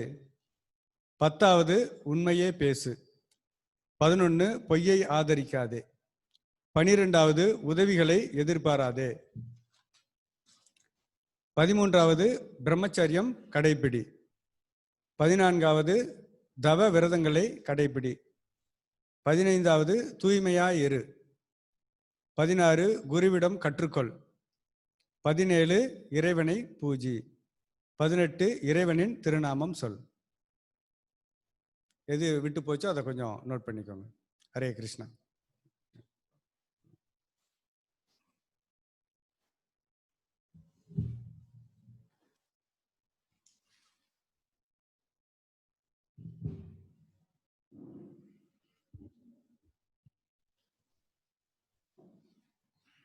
ஹரே கிருஷ்ணா. ஹரே கிருஷ்ணா. பிரபு. ஹரே கிருஷ்ணா பிரபு. சொல்லுங்க. ஹரே கிருஷ்ணா. பகவான் இவரு மானசீகமாக மனதளவில் 9 செயல் செய்யணும்னாரு. ஆமா, அது கொஞ்சம் இன்னொரு எக்ஸ்பிளைன் பண்ணா பரவாயில்லைங்க சார். அத உங்களுக்கு அனுப்பவா? என்னென்ன செயல் செய்யணும்னு சொல்லணும். சரி சரி சரிங்க. உங்களுக்கு அது ஒரு இது வேணா அனுப்பிச்சுடுறேன். நன்றி. நம்ம வாழ்க்கையில நடக்கக்கூடிய அனைத்து செயல்களும் பகவானுடைய கருணையாக ஏற்றுக்கொள்ளணும். நல்லது கெட்டது எது நடந்தாலும் அது கிருஷ்ணரால தான், கிருஷ்ணர் எனக்கு கொடுத்திருக்காருன்றதை நம்ம என்ன செய்யணும்? ஏற்றுக்கொள்ளணும். முதல்ல விஷயம். அடுத்து கிருஷ்ணரை மறவாமல் இருக்க வேண்டும். கிருஷ்ணரை என்ன செய்யணும்? மறவாமல் இருக்கணும். அடுத்தது கிருஷ்ணரை தியானம் செய்யணும். எப்பொழுதுமே கிருஷ்ணர் என்ன செய்யணும்? தியானம் பண்ணணும். ஆமா, கிருஷ்ணரை மனதால் என்ன செய்யணும்? தியானம் பண்ணணும். அடுத்தது சேவகனாக இருந்து சேவை செய்யணும்.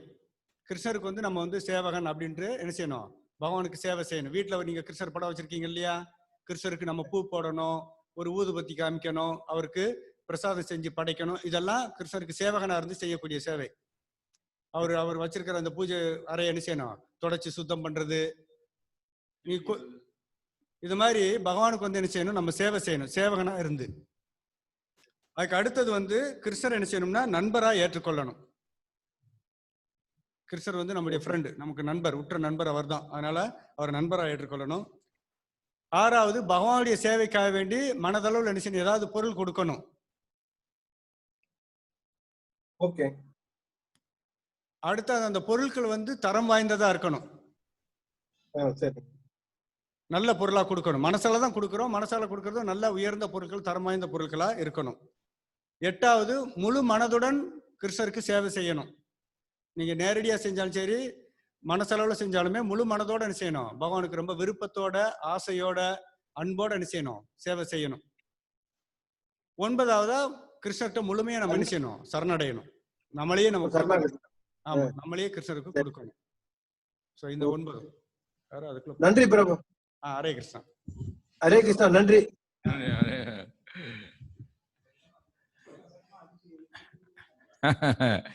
லேட்டஸ்ட் டெக்னாலஜி எல்லாம் இருக்கு.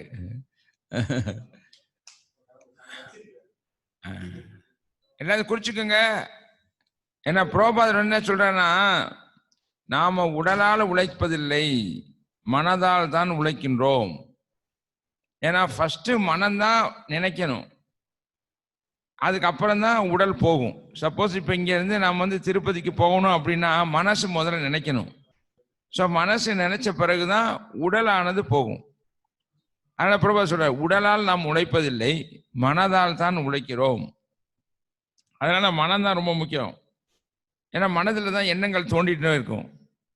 ஸோ அந்த எண்ணங்கள், ஆசைகளை வந்து நம்ம உலக ஆசைகளிலிருந்து திருப்பி பகவான் மேலே நம்ம திருப்பணும்.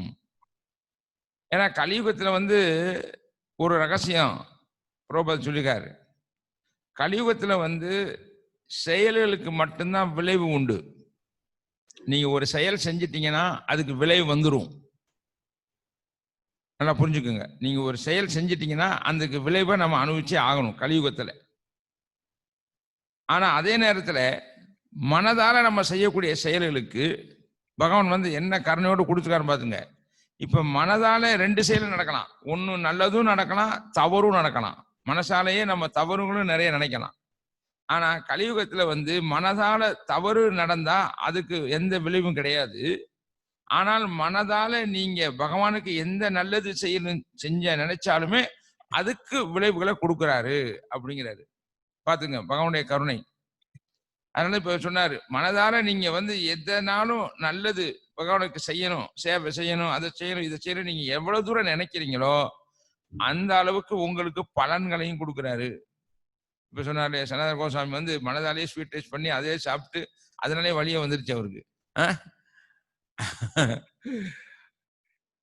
ஆனா மனதாலே நினைக்கணும், நம்மெல்லாம் வந்து நேரையும் சேவை பண்ணணும், நேரடியாகவும் சேவை செய்யணும். ஏன்னா கலியுகத்துல வந்து செயலுக்கு தான் பலன் உண்டு. ஆனா மனதால நீங்க பகவானுக்கு சேவை செய்ய நினைச்சா அதுக்கு பலன் உண்டு. மனதால கெட்டது நினைச்சா அதுக்கு பலன் கிடையாது.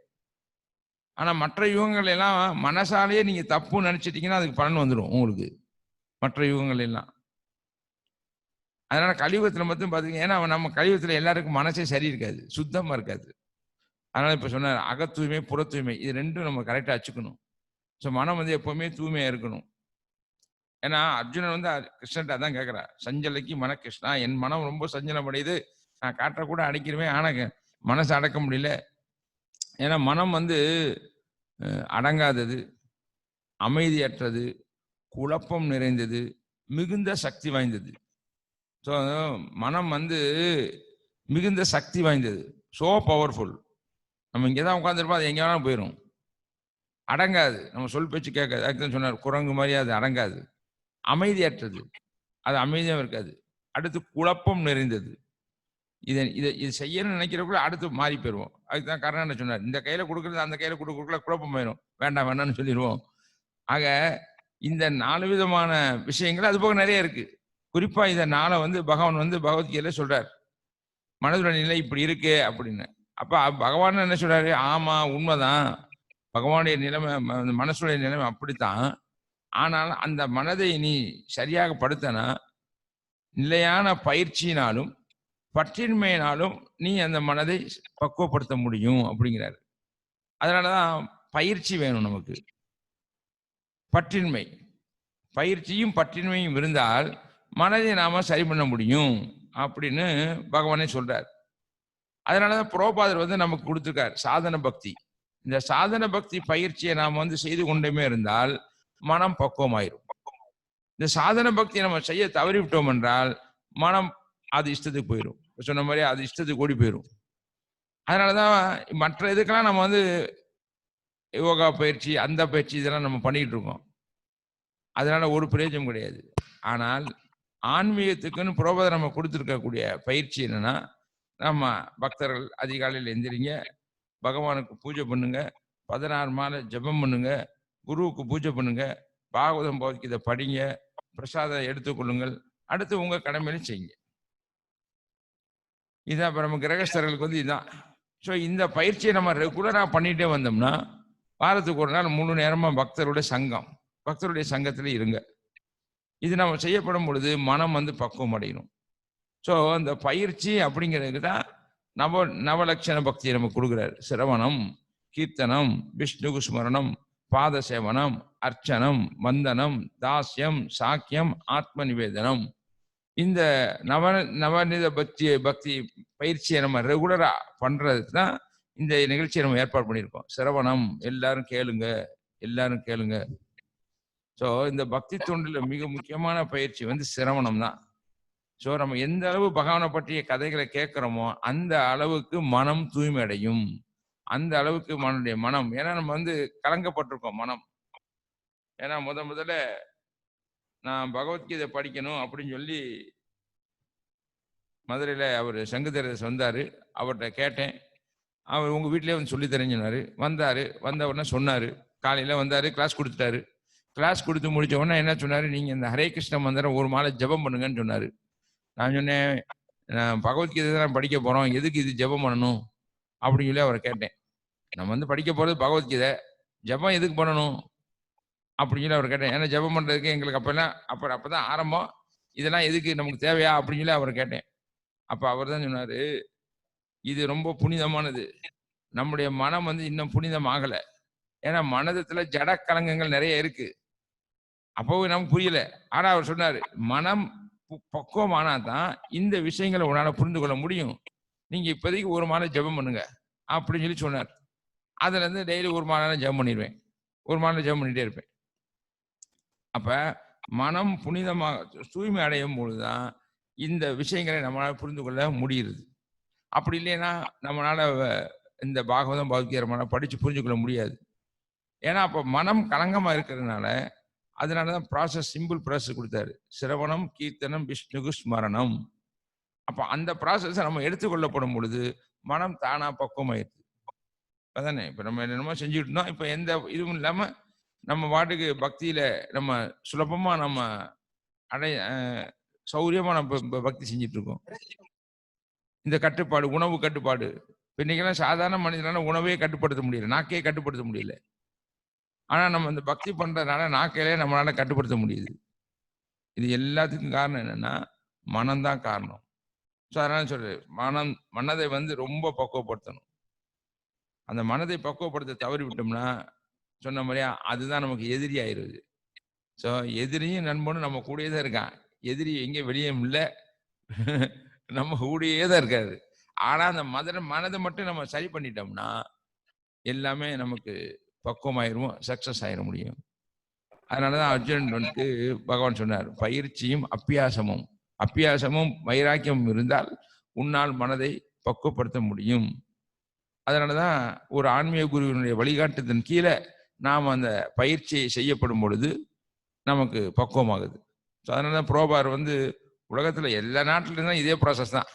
நீங்க அமெரிக்கால இருந்தாலும் இதுதான், ஆப்பிரிக்கால இருந்து இதுதான், இந்தியாவில இருந்து அதுதான், எங்க இருந்தாலும் இதே ப்ராசஸ். வேற எங்கேயும் மாற்றி கொடுக்கல அவர். உலகத்துல இப்ப எந்த நாட்டுல போனாலும் காலையில மங்களாரத்தி காலையில 4:30 மணிக்கு நடக்கும். நீங்க அண்டார்டிகா கண்டத்துக்கு போனாலும் அங்கேயும் நடக்கும். அங்கே அப்புறம் ஐஸ் கட்டிக்குள்ளதான் உட்காந்துருப்பாங்க. ஆனா 4:30 மணிக்கு அங்க மங்களாரத்தி பண்ணிடுவாங்க டியூட்டிஸ். ஸோ அங்க அதே மாதிரி காலையில் 4 மணி மங்களாரத்தி பண்ணுவாங்க. காலையில எல்லா பக்தர்களும் ஜெபம் பண்ணிடுவாங்க. அடுத்து அவங்களுக்கு குரு பூஜை நடக்கும், பாகவதம் படிப்பாங்க, அடுத்து பிரசாதம் சாப்பிடுவாங்க. ஸோ இதுதான் ப்ராசஸ். ஸோ இந்த ப்ராசஸ் நம்ம பண்ண பயிற்சி பண்ண மனம் ரொம்ப பக்குவமாயிரும். புரோபாதர் வந்து ரொம்ப இன்னைக்கு உள்ள காலம், இடம், சூழ்நிலைக்கு தகுந்த மாதிரி ரொம்ப கரெக்டாக கொடுத்துருக்காரு. ஸோ நம்ம அதை ரெகுலர் பண்ணிட்டோம்னா மற்றதெல்லாம் சக்ஸஸ் ஆயிரும். ஏன்னா இருக்கிறதுலே ரொம்ப முக்கியமானது மனம். அதனால தான் புரோபாதர் சொல்றாரு, மகா மந்திரம். மகானா மிகப்பெரிய, மந்திரா மனது, திராண விடுதலை. மனதிற்கு மிகப்பெரிய விடுதலை, மனதிற்கு மிகப்பெரிய விடுதலை. மந்திரம் மனது, திராண விடுதலை, மனதிற்கு மிகப்பெரிய விடுதலை. அதான் மகாமந்திரம். மகாமந்திரத்தை நம்ம ஜபிக்கிறோம். ஹரே கிருஷ்ணா கிருஷ்ணா கிருஷ்ணா ஹரே ஹரே, ஹரே ராம ராம ராம ஹரே ஹரே. ஸோ மகாமந்திரத்தை நம்ம ஜபம் பண்ண ஏன்னா புரோபாதத்தை வந்து பக்தர்கள் எல்லாம் கேட்குறாங்க, புரோபாதர் நீங்க வந்து நிறைய விஷயங்களை சொல்லியிருக்கீங்க, நிறைய விஷயங்கள் புரோபாதர் சொல்லியிருக்கார், நிறைய புக் எழுதியிருக்கார், நிறைய விஷயங்களை சொல்லியிருக்கார், எவ்வளவோ விஷயங்களை புரோபாதர் வந்து ஆன்மீக கொடுத்துருக்காரு. கடைசியில் எங்களுக்கு ஒண்ணு மட்டும் சொல்லுங்க அப்படிங்கிறாங்க. ஏதாவது ஒன்றை மட்டும் நாங்க செய்யணும் அப்படின்னா என்ன செய்யணும்னு சொல்லி கேட்குறாங்க. ஏன்னா வெளிநாட்டு பக்தர்கள் ரொம்ப கெட்டிக்காரவங்க. நிறைய விஷயம் நீங்க சொல்லியிருக்கீங்க, ஆனா ஒண்ணு மட்டும் நீங்க சொல்லுங்க அப்படின்னு சொன்னோம்னா புரோபாதர் சொல்லிட்டாரு, நான் சொன்னதெல்லாம் நீங்க செய்யணும், அப்படி செய்ய முடியல என்றாலும் இந்த ஒன்றை மட்டும் நீங்க விடவே கூடாது. எந்த ஒண்ணு?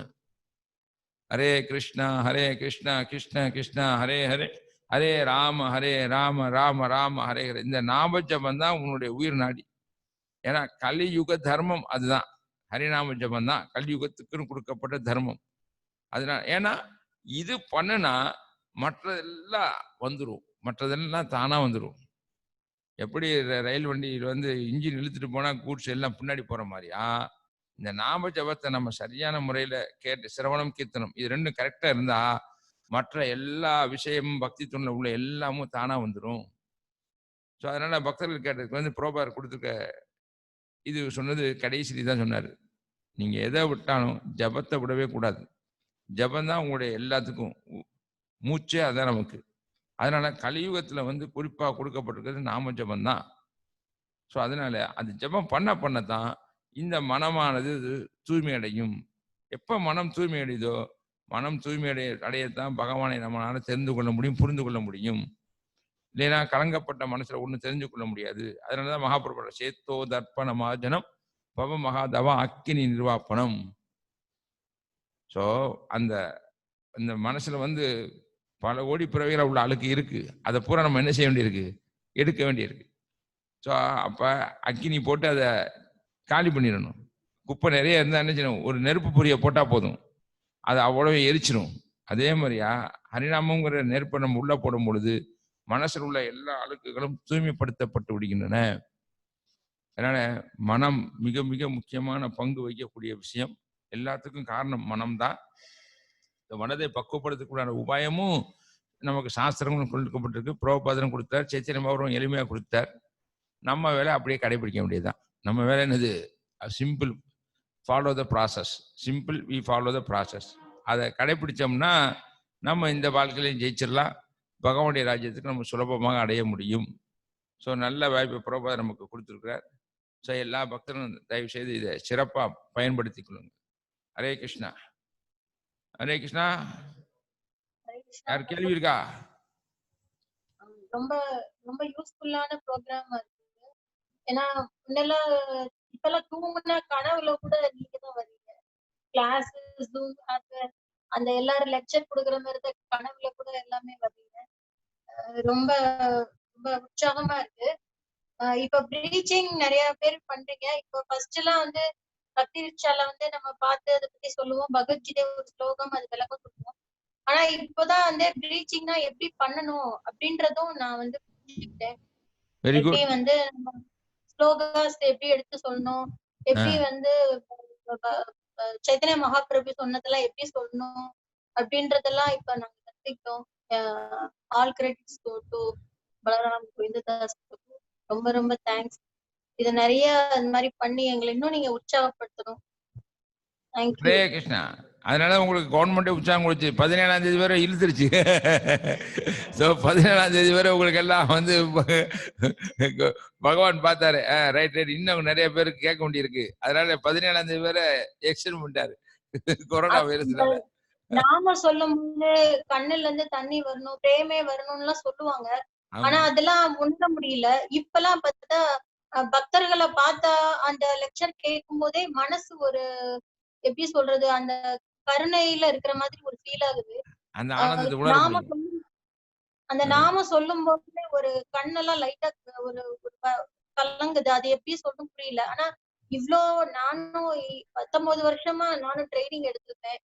அப்பெல்லாம் எனக்கு இந்த ருசி கிடைக்கல. ஜஸ்ட் இந்த ஷடவுன்ல வந்து என்னால உணர முடியுது. ரொம்ப ரொம்ப தேங்க்ஸ். ஹரே கிருஷ்ணா. ஜெய் ஸ்ரீல பிரபுபாத். பிரஜனந்தன் பிரபு. ஹரே கிருஷ்ணா பிரபு. கேக்குது இல்லையா? ஹலோ, பேசுறது கேக்குது இல்லையா? Okay okay. ரொம்ப அருமையான கிளாஸ் கண்டினியூ ஆகுது. ரொம்ப ரொம்ப சந்தோஷம். எங்களோட நன்றி. இன்னைக்கு வந்து மனத்தை பத்தி நிறைய பேசியிருக்கோம். அதுல ஒரே ஒரு டவுட், அந்த நம்ம வந்து கடைசியில வந்து ரூப கோஸ்வாமி சொன்ன அந்த 9 வழிகள், மனதை கட்டுப்படுத்த 9 வழிகளும் நவதீப பக்தியும் அது ரெண்டும் ஒண்ணுதானா? ஏன்னா இல்ல அது வேற இது வேறையா? ஏன்னா கிட்டத்தட்ட அதுல இருக்கிற பாயிண்ட்ஸ் இது ரெண்டும் மேட்ச் ஆகுது. எக்ஸப்ட் தரமான பொருளாக மனசை தானம் பண்ணணும், அது மனதானம் பண்ணணும், அது பகவத் சேவையா எடுத்துனுடலாம். பட் தரமான பொருளாக தானம் செய்யணும்ங்கிற பாயிண்ட் அந்த நவதீப பக்தியில வரலன்னு நினைக்கிறேன். பட் அப்பனா இந்த 9 வேறையா? இல்ல, சிரவணம் பண்ணும் பொழுது சிரவணத்துல வந்து ஆட்டோமேட்டிக் எல்லாம் வந்துடும். சிரவணம் நீங்க பண்ண ஆரம்பிக்கும் பொழுதே அதுக்குள்ள எல்லாமே வந்துடும். இத அவர் வந்து இப்ப இத 9 வந்து தனிப்பட்டு சொல்லி கொடுத்துருக்காரு. Okay okay, right right. And இன்னைக்கு முதல் கிளாஸ் ஆரம்பத்துல இருந்தே ரொம்ப அருமையான பாயிண்ட்ஸ் எல்லாம் வந்திருக்கு. ஃபார் எக்ஸாம்பிள், இந்த சுய கட்டுப்பாடு நமக்கு இல்லைன்னா வெளியில இருந்து ஆளுங்க வந்து நம்மளை கட்டுப்படுத்துவாங்க, ஐயா அதெல்லாம் நம்மளே இருக்கிறது பெட்டர் அப்படின்னு சொன்னது ரொம்ப அருமையான பாயிண்ட். அதே மாதிரி பகவான் வந்து எவ்வளோ வந்து உள்ள இருந்துட்டு நம்மளை ட்ரை பண்றாரு, கன்வின்ஸ் பண்றதுக்கு முடியல அப்படிங்கறதுனாலதான் குருவையும் ஆச்சாரியர்களையும் புஸ்தகங்கள் எல்லாம் கொடுத்து பண்றாரு அப்படிங்கிறது. வெளி உலகத்துல இருந்து நம்மளை கட்டுப்படுத்த பாக்குறாரு அப்படிங்கிறது ரொம்ப அருமையான பாயிண்ட்.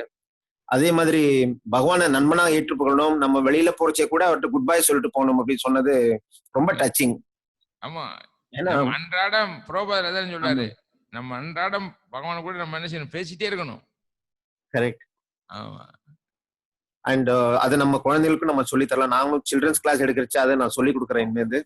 சொல்லிக் அண்ட் கொடுங்க. கடைசியில வந்து ராதாராணியோட பாஸ்ட் டைம்ஸ் வித் ரூப கோஸ்வாமி, ஐ மீன் ரகுநாத் தாஸ் கோஸ்வாமி. அண்ட் ஆல்சோ அவர் வந்து பாயசம் சாப்பிட்டது மாத்திரம் இல்லை, அந்த மண்பானை சேர்த்து சாப்பிட்டேன்னு சொன்னதுதான் அதுல இருக்கிற ஹைலைட். அதுல வயிற்று வழியில துன்புறது எல்லாம் ரொம்ப அழகான இன்னைக்கு கிளாஸ்.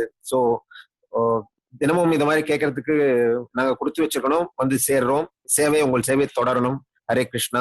பிரபுபாத் ஜெய், குரு மகாராஜ் ஜெய். ஹரிபோல் ஹரிபோல். வாணி ரமேஷ். ஹரே கிருஷ்ணா பிரபு. ஹரே கிருஷ்ணா. கிட்டத்தட்ட சைத்தன்ய பிரபு லெக்சர் வந்து கிட்டத்தட்ட ஒரு 2.5 வருஷமா நான் கேட்டேன். ஆனா ஒவ்வொருத்தரையும் கேட்கும்போது புதுசாவே தான் இருக்கு. நானும் இவர் வந்து பல வந்துருப்பாரு, வர மாட்டேது. ஆனா அப்படி ஒரு இனிமையா இருக்கு. காரணம் என்னன்னா உள்ளதெல்லாம் மறந்துடுறீங்க, அதனால எது சொன்னாலும் உங்களுக்கு புதுசா இருக்கு. அதான் காரணம், வேற ஒண்ணும் இல்ல. குற்றால அருவியில சீசன் வரும்போது நான் நினைச்சேன், ஆனா கடல் அளவுல இருக்கு. அது எனக்கு ரொம்ப பிரம்மையா இருக்கு. நான் நேத்து வந்து இவர் விடாம கேக்குறேன். இவர் 1 மணி நேரம் சொல்றது எனக்கு பத்தல, இன்னும் ஒரு 2 மணி நேரம் சொன்னா இன்னும் நல்லா இருக்கும்னு நினைக்கிறேன். அது ஏதாவது ஆமா, எல்லா பக்தருக்கும் டைம் வேணுமே.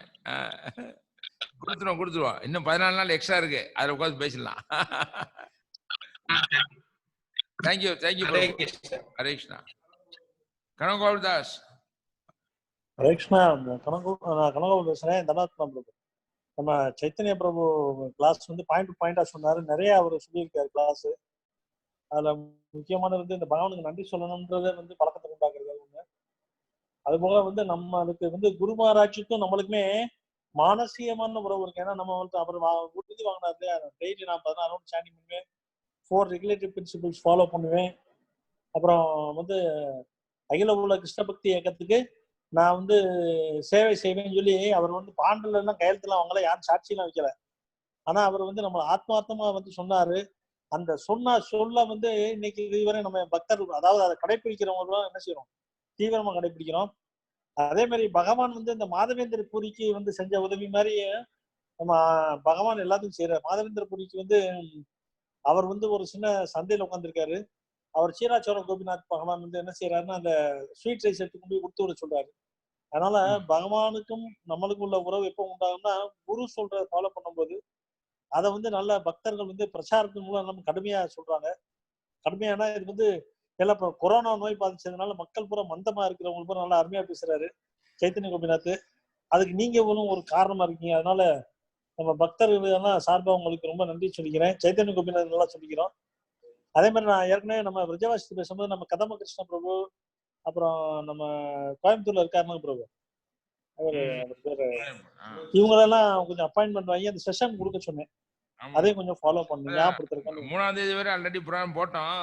இப்ப அடுத்து எக்ஸ்டெண்ட் ஆயிருக்குங்கிறது நேத்தானே தெரிஞ்சது. நேத்து தெரிஞ்சதுனால இப்ப ப்ரோக்ராம் விஜயவாசி பிரபு போட்டுட்டு இருக்காரு. எல்லா பக்தரும் கேட்டுட்டு இருக்காரு. ஏன்னா நமக்கு வந்து என்னைக்கு தேதி வரும்னு தெரியல. அப்ப 17ஆம் தேதி வரதுனால இப்ப 14 நாளைக்கு நாளையோட ஆல்ரெடி போட்ட ப்ரோக்ராம் முடிஞ்சிடும். அடுத்து வந்து 4ஆம் தேதி ஆரம்பிச்சிடும். ஆமா எல்லா பக்தருக்கும் மாயாபூர் தாஸ் இவங்க எல்லாம் இருக்காங்க, அவங்க கொஞ்சம் பழைய பக்தர்கள், நிறைய பேர் இருக்காங்க. அவங்க நல்லா பேசுவாங்கன்றதுனால அவங்களையும் எல்லாம் வாய்ப்பை கேட்க சொன்னேன். இன்னைக்கு கூட எனக்கு மெட்ராஸ்ல இருந்து கிரிதாரி பிரபு பேசினாரு. அவர் தான் பேசி இப்போ உங்க மதுரை இஸ்கான் திருப்பாலை தான் போட்டு தள்ளுறீங்க, நீங்க எல்லா பக்கத்துலயும் உங்க இதுதான் போயிட்டு இருக்கு அப்படின்னு சொல்லி போன் பண்ணாரு. உங்களையும் நான் நினைச்சிட்டே இருந்தேன். ஆனா 3ஆம் தேதி வரை நாங்க ஏற்கனவே புடரம் போட்டோம், அதனால உங்கள்கிட்ட நான் பேச முடியல அப்படின்னு சொல்லி சொன்னேன். சரி கூப்பிடுங்க நானும் வரேன்னு சொல்லி சொல்லிருக்காரு அவங்க. பட் அந்த லைன்ல எல்லாம் நெட்டு கிடைக்கலையா, நெட்டு கிடைக்காத கொஞ்சம் இதா இருக்கு அப்படின்னு சொல்லி சொன்னாரு. அவரும் பேசினார். இருக்காங்க நிறைய பேர் கேட்டிருக்காங்க. Right, okay. M30 யாருது? ஹரே கிருஷ்ணா. லட்சுமண நாராயண். ஹலோ, ஹரே கிருஷ்ண பிரபு. சொல்லுங்க. ஹரே கிருஷ்ண பிரபு. லட்சுமண நாராயண் பேசுறேன், கோயம்புத்தூர்ல இருந்து. ஓகே. சொல்லுங்க. காலையில வரீங்களே அவங்க? ஆமா. காசிநாதன் ஃப்ரெண்டு. ஆமாங்க. அந்த பிரபு இப்ப ஸ்பீச் கொடுத்தது ரொம்ப அருமையா இருந்தது. நேத்து இன்னைக்கும் கொடுத்த ரொம்ப ஸ்பீச் ரொம்ப அருமையா இருந்து, எளிமையா எல்லாருக்கும் புரியுற மாதிரி ரொம்ப அருமையா இருந்தது. எனக்கு ஒரு 2 கேள்வி இப்ப பிரபு. அதாவது வந்து இப்ப ராமானுஜர் வந்து ஓம் நமோ நாராயணன் மந்திரத்தை வந்து கோயில் கோபுரத்தை குருகிட்ட வந்து கேட்டு கோயில் கோபுரத்துல எல்லா பக்தர்களுக்கும் தெரியப்படுத்தினார் இல்லைங்களா? அது மாதிரி ஆமா. வந்து இந்த ஹரிநாம மந்திரத்தை வந்து பிரபுபாதாவே ஏற்படுத்தினதுங்களா எப்படிங்க அது? இல்ல இது வந்து சைத்தன்ய மகாபிரபு கொடுத்தது. ஓ அதாவது சரி சரி. சைத்தன்ய மகாபிரபு இது வேதத்துல சொன்ன மந்திரங்களை தான் ஆ, இது வந்து பொதுவா வந்து பிராமணர்கள் பண்டிதர் தான் பண்ணுவாங்க, எல்லா சரி மக்களும் சரி. சொல்ல மாட்டாங்க. அதனால ஆ, கலியுகத்துல வந்து நம்ம எல்லாருமே பிராமணராகி பண்டிதராகி சொல்ல முடியாது. கலியுகத்துல வந்து ம். எல்லா மக்களுக்கும் போய் சேரணுங்கிறனால சைத்தன்ய மகாபிரபு தான் இந்த மந்திரத்தை வந்து எல்லாத்துக்கும் கொடுத்தார். ஓ அந்த சரி சரி. சைத்தன்ய மகாபிரபு மூவ்மெண்ட்ல இருந்து தான் பிரபுபாதர் வந்து இதை நமக்கு எல்லாருக்கும் உலகம் முழுதுக்கும் கொடுக்குறாரு. இது கொடுத்தது வந்து ஓ சைத்தன்ய மகாபிரபு. சரி சரி. ஓகே ஹரே கிருஷ்ணா. அப்புறம் ரெண்டாவது கேள்வி என்னன்னு கேட்டீங்கன்னா, அந்த நம்ம நாமம் போடுறோம் இல்லைங்களா, வடகலை தென்கலை நாமம் போடுறோம்ல, இது வந்து கிருஷ்ணருக்கு உண்டான நாமங்களா இது நம்ம ஆமா. நாமம் போட்டுருக்கோம்? நம்ம போடுறது இது வந்து மேல எப்படி? போடுறது திருப்பாதம், நாங்க போடுறது வந்து மேல திருப்பாதம், கீழே வைக்கிற துளசி. துளசி. ஓ சரி. பாதத்துல வந்து துளசி வைக்கணும். அதனால மேல போடுறது அவருடைய திருப்பாதம். ஏன்னா ஒவ்வொரு சம்பிரதாயத்துக்கும் ஒவ்வொரு இது இருக்கு. இவங்க பிரம்ம மத்திய கோடி சம்பிரதாயத்துல வந்து மேல வந்து திருப்பாதம் வச்சிருவோம், கீழே வந்து நம்ம துளசி வச்சிருவோம். இதுதான் சிஸ்டம். ஆமா. சரி சரி சரி சரிங்க. ஹரே கிருஷ்ணா பிரபு, ரொம்ப தேங்க்ஸ். ஹரே கிருஷ்ணா. ஹரே கிருஷ்ணா. மானசீகமா நினைக்கிற விஷயத்துல 8வதா தனிமை நாடகம்னு கொடுத்திருக்கு. அதுக்கு என்ன பிரபு விளக்கம்? தனிமை நாடகம் தவறா எழுதியிருக்கனா இல்ல சரிதானா?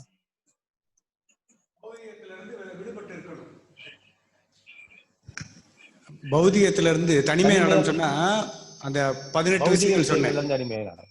ஆமா 18 விஷயங்கள் 18 விஷயங்கள்ல தனிமை 8வது வந்து தனிமை நாடகம் சொல்லி சொன்னா பௌதிக விஷயங்கள்ல இருந்து நம்ம விலகி இருக்கணும்ன்றதுதான். ஓ, மொத்த பௌதிக விஷயங்கள்ல இருந்து விலகி இருக்கணும். அதான் பற்றின்மைன்னு சொல்றாரு. பற்றின்மையில இருக்கணும். பற்றின்மையா இருக்கணும். ஓகே. அப்புறம் 12வது உள்ளது உதவியை எதிர்பார்க்காதே. பௌதிகம் அப்படிங்கிறது எதுவுமே இல்ல பிரபு. பௌதிகம்னா என்ன விஷயம்னா, இப்ப நம்மள மாதிரி ஆளுங்க என்ன செய்யணும், பௌதிகத்தை எப்படி பகவானுடைய சேவையில பயன்படுத்தணும் நீங்க முடிவு பண்ணணும். அவ்வளவுதான். எப்ப பௌதிக விஷயத்தை பூரா நீங்க பகவானுடைய சேவையில படுத்தப்படுத்தீங்களோ அப்ப அது வந்து ஆன்மீகம் ஆயிருது. அப்ப பௌதிகம்னு எதுவுமே இல்லை. ஏன்னா எதுவுமே எல்லாமே பகவானுடைய படைப்பு தானே. அப்ப அது எல்லாத்தையும் நீங்க யார் சேவைக்கு பயன்படுத்தணும்? பகவான் சேவைக்கு பயன்படுத்தணும். அப்ப வந்து ஆட்டோமேட்டிக் உங்களுக்கு அந்த பற்றற்ற நிலை வந்துடும். அந்த பற்று எப்ப போகும்னா, எப்ப நீங்க பௌதிகத்தை பூரா தனக்குன்னு வச்சிருந்தா தான் அது வந்து உரிமை கொண்டாடுறோம். அது வந்து உரிமையாளர் பகவான் சொல்லி அவருடைய சேவையில பயன்படுத்திட்டீங்கன்னா ஆட்டோமேட்டிக்கா அந்த பற்று உங்களுக்கு போயிடும். ஆக ஆட்டோமேட்டிக்கா நீங்க தனிமை ஆயிடுறீங்க. உரிமையாளர் போய் சேர்ந்துருது. அந்த பொருள் யாருக்கு போய் சேர்ந்துருது? பகவான் கூட சேர்ந்து. அப்புறம் 12வது உள்ளது உதவியை எதிர்பார்க்காதேன்றாங்க. உதவின்றது என்ன மாதிரி உதவிகள்? அதாவது குருகிட்ட கேட்கிற உதவிகள் நம்ம சேர்த்துக்கலாம். அதுல வேற உதவிகள்ன்றது எதையுமே அவாய்ட் பண்றதா? உதவி எதிர்பார்க்காதுன்னா உதவி வந்து குருகிட்ட வந்து நம்ம கேட்கறது யோசனை கேட்கிறோம். உதவியை நம்ம எதிர்பார்த்து நடக்கலன்னு வச்சுங்க, என்ன ஆயிடுவீங்க? ஏமாற்றம் வரும். ஏமாற்றம் வரும், கோபம் வரும். அதனாலதான் எதையுமே எதிர்பார்க்காம இருங்க அப்படின்னு சொல்லி சொல்றாரு. நம்ம எதிர்பார்க்கப்படும் பொழுது அது நடக்கவில்லை என்றால் மனம் வந்து என்ன ஆகுது? சஞ்சலமாகுது. மனம் வந்து என்ன ஆயிருது? அப்ப இந்த எதிர்பார்த்துக்கிட்டே நம்ம நடக்கப்படும் பொழுது அந்த எதிர்பார்ப்பு நடக்கவில்லை என்றால் நம்மளோட மன சஞ்சலாயிருது. மன சஞ்சலான நம்ம என்ன செய்யறோம்? பக்தியில இருந்து வெளியே போயிடுறோம். சிம்பிள் பிரபு. சாதாரண விஷயம். ஒரு சின்ன ஒரு மரியாதை நம்ம எதிர்பார்த்து வந்திருப்போம், நடக்கலன்னு வச்சுக்க ரொம்ப டென்ஷன் ஆயிடுவோம் நம்ம. அந்த பக்குவம் வரணும் இல்லையா? எதிர்பார்க்காம இருந்தா பிரச்சனை இருக்காது. அதனால எதுவுமே சரி, எதுவுமே எதிர்பார்க்காம இருக்கணுங்கிறாரு அவரு. பட் முதல்ல வரும்போது நம்ம எதிர்பார்ப்பு இருக்கலாம். பழக நம்ம என்ன ஆகணும்? அந்த எதையும் எதிர்பார்க்காத நிலைக்கு நம்ம கொண்டு வரணும். ஹரே கிருஷ்ண மாதாஜி. கவிரூபா ராதிகா தேவி மாதாஜி. ஹரே கிருஷ்ணா. சொல்லுங்க மாதாஜி. கேக்குது. கொஞ்சம் சவுண்ட் வைங்க.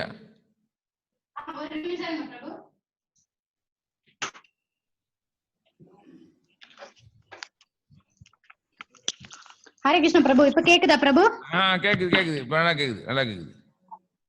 பிரணாம் பிரபு. ரொம்ப நல்லா இருந்தது பிரபு. லெக்சர்ஸ் எல்லாமே ரொம்ப அருமையா போயிட்டு இருக்கு. பகவத்கீதா பாகவதம் முடிஞ்ச பிறகு இதுவும் ரொம்ப சைத்தன்ய சரிதாமிரத்தை ரொம்ப இதுவா சொல்றாங்க. ரொம்ப நன்றி பிரபு. இதுவே இப்படியே தமிழ்ல நான் கேக்குறதுக்கும் ரொம்ப அருமையான இதுவா இருக்கு, சான்சஸா இருக்கு பிரபு. ஒரு சின்ன டவுட். பிரபு சொன்னாரு நம்ம வந்து பகவான் ஸ்ரீகிருஷ்ணரை வந்து நண்பனா ஏத்துக்கணும்ட்டு. இப்போ நம்ம எல்லாம் வந்து நிறைய அனுபவத்துல நம்மளால புரிஞ்சுக்க முடியுது பகவான் இருக்காரு, பகவானுக்கு நம்ம இது பண்ணணும், நண்பனா ஏத்துக்கணும், நம்ம சொல்லலாம் அப்படின்ட்டு. இதே இப்போ சின்ன குழந்தைங்க நம்ம கிட்ட எல்லாம் வந்து ஆர்கியூ பண்றாங்க.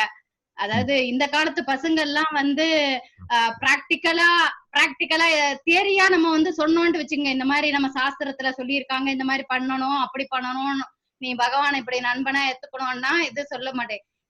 இத நாங்க பிராக்டிக்கலா எக்ஸ்பெரிமெண்ட் பண்ணணும்.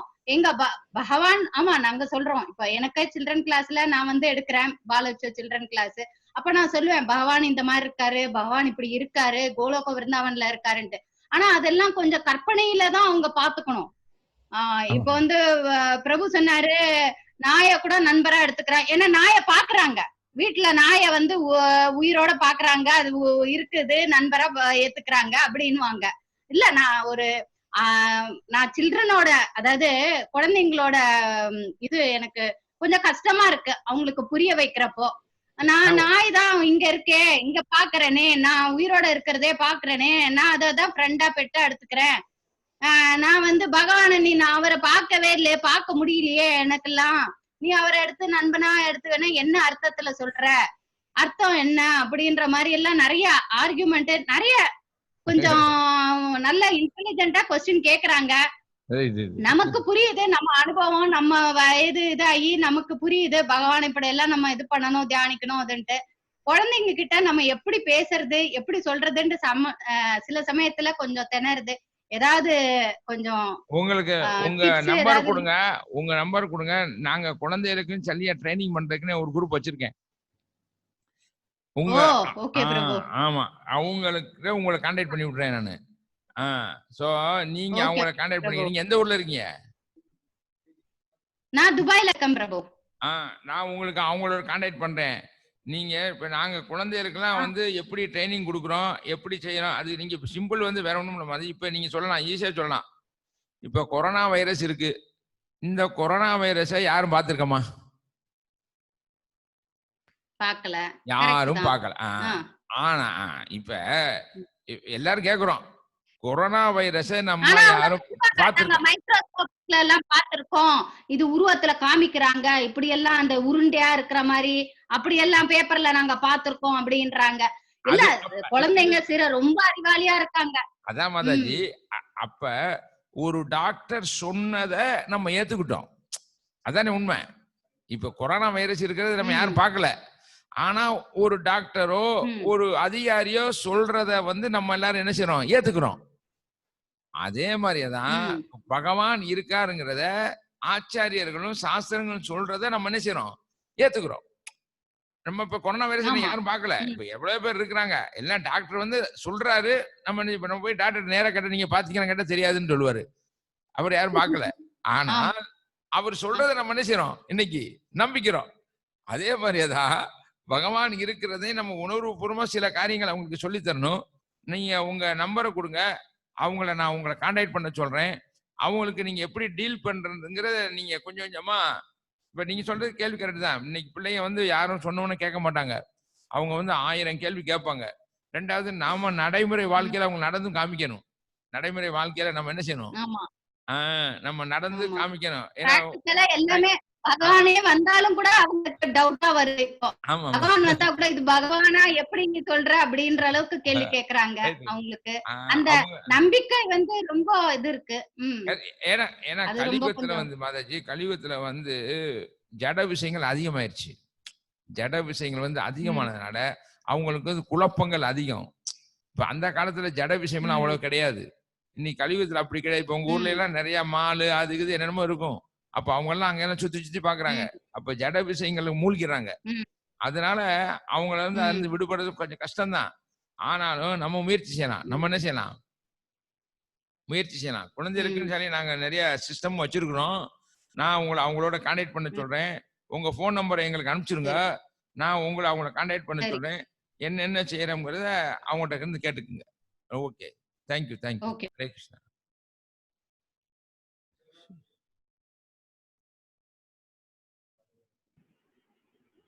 ஹரே கிருஷ்ணா. ஹரே கிருஷ்ணா. பிரபு, இந்த பிருந்தாவன்ல அச்சுத சைத்தன்ய தாசன் இருக்காரு, அவரை பேச கூப்பிடலாமா? ஹரே கிருஷ்ணா. அச்சய கௌரங்கவா? அச்சய கௌரங்கல்ல, அச்சுத சைத்தன்யா நமக்கு வந்து கிளாஸ் கொடுத்தாருல. யார் அவர்? நீங்க விருஜாவஸ்ல பேசுங்க. அத சரி, நான் பேசிக்கிறேன். அதுக்கப்புறம் வந்து சைத்தன்ய கோபிநாத் வந்து மாயாபூர் போகும்போது நானும் அவரும் சேர்ந்து போனோம். போகும்போது வரும்போது ரொம்ப அவருக்கு தான் தெரியும், சிரிக்கிறாரு. பல விஷயங்கள் நடந்துச்சு, அதை தனியா பேசிக்கிறேன். ஹரே கிருஷ்ணா. ஸ்ரீராம் பிரபு. ஹரே கிருஷ்ணா பிரபு. கிளாஸ் ரொம்ப பயனுள்ளதா இருந்தது. இந்த மனசை எப்படி வந்து நம்ம ஆத்மா மூலமா நம்ம மனதால எப்படி நம்ம வந்து பண்றது அப்படின்றத வந்து இதன் மூலமா தெரிஞ்சுக்கிட்டோம். ஏன்னா இதுக்கு முன்னாடி கூட மனதால கூட நம்ம இறைவனை நினைக்கிறது உண்டு, இந்த பிரார்த்தனைகளை நம்ம வேண்டிக்கிறது உண்டு, இதெல்லாம் இப்படியெல்லாம் நடக்குமா அப்படின்றது, அதை எப்படி நம்ம கிருஷ்ண பக்திக்குள்ள செயல்படுத்துறது, அதையும் கிருஷ்ண பக்திக்குள்ள எப்படி நினைக்கிறது அப்படின்றத தெரிஞ்சுக்கிட்டேன். இன்னொன்று பிரபு, இந்த ஃபர்ஸ்ட் அந்த பகவத்கீதையை படிச்சதுனால அந்த பகவத்கீதையோட இந்த கதைகளை லிங்க் பண்ணும்போது அதனுடைய உண்மைத்தன்மை அப்படியே புரிய வருது. அந்த பகவத்கீதையில சாட்சாத் பரமபுருஷ பகவான் என்ன சொன்னாரோ அதே லீலையத்தான் அதை அப்படியே பிரதிபலிக்கிறதா நான் உணர்றேன் பிரபு. இதை கார்லேட் பண்ணி பார்க்கும்போது ரெண்டையும் கம்பேர் பண்ணி பார்த்தா அவர் என்ன விஷயம் சொல்லியிருக்கிறாரோ அதே இதுதான் வந்து இந்த கதைகள்லையும் எல்லா மகாராஜருடைய கதைகள்லையும் பார்த்தோம்னா இந்த பகவத்கீதையில சொல்லப்பட்ட விஷயங்கள் தான் திரும்ப திரும்ப அதை வந்து செயல்முறைப்படுத்தி காட்டியிருக்கிறாருன்றத நான் இந்த ஒரு 35 நாள் கிளாஸ்ல வந்து இதை ஃபர்ஸ்ட் அதை படிச்சதுனால தான் பிரபு, இந்த சங்கத்துல இருந்து தெரிஞ்சதுனால தான் எனக்கு அது தெரிய வந்தது.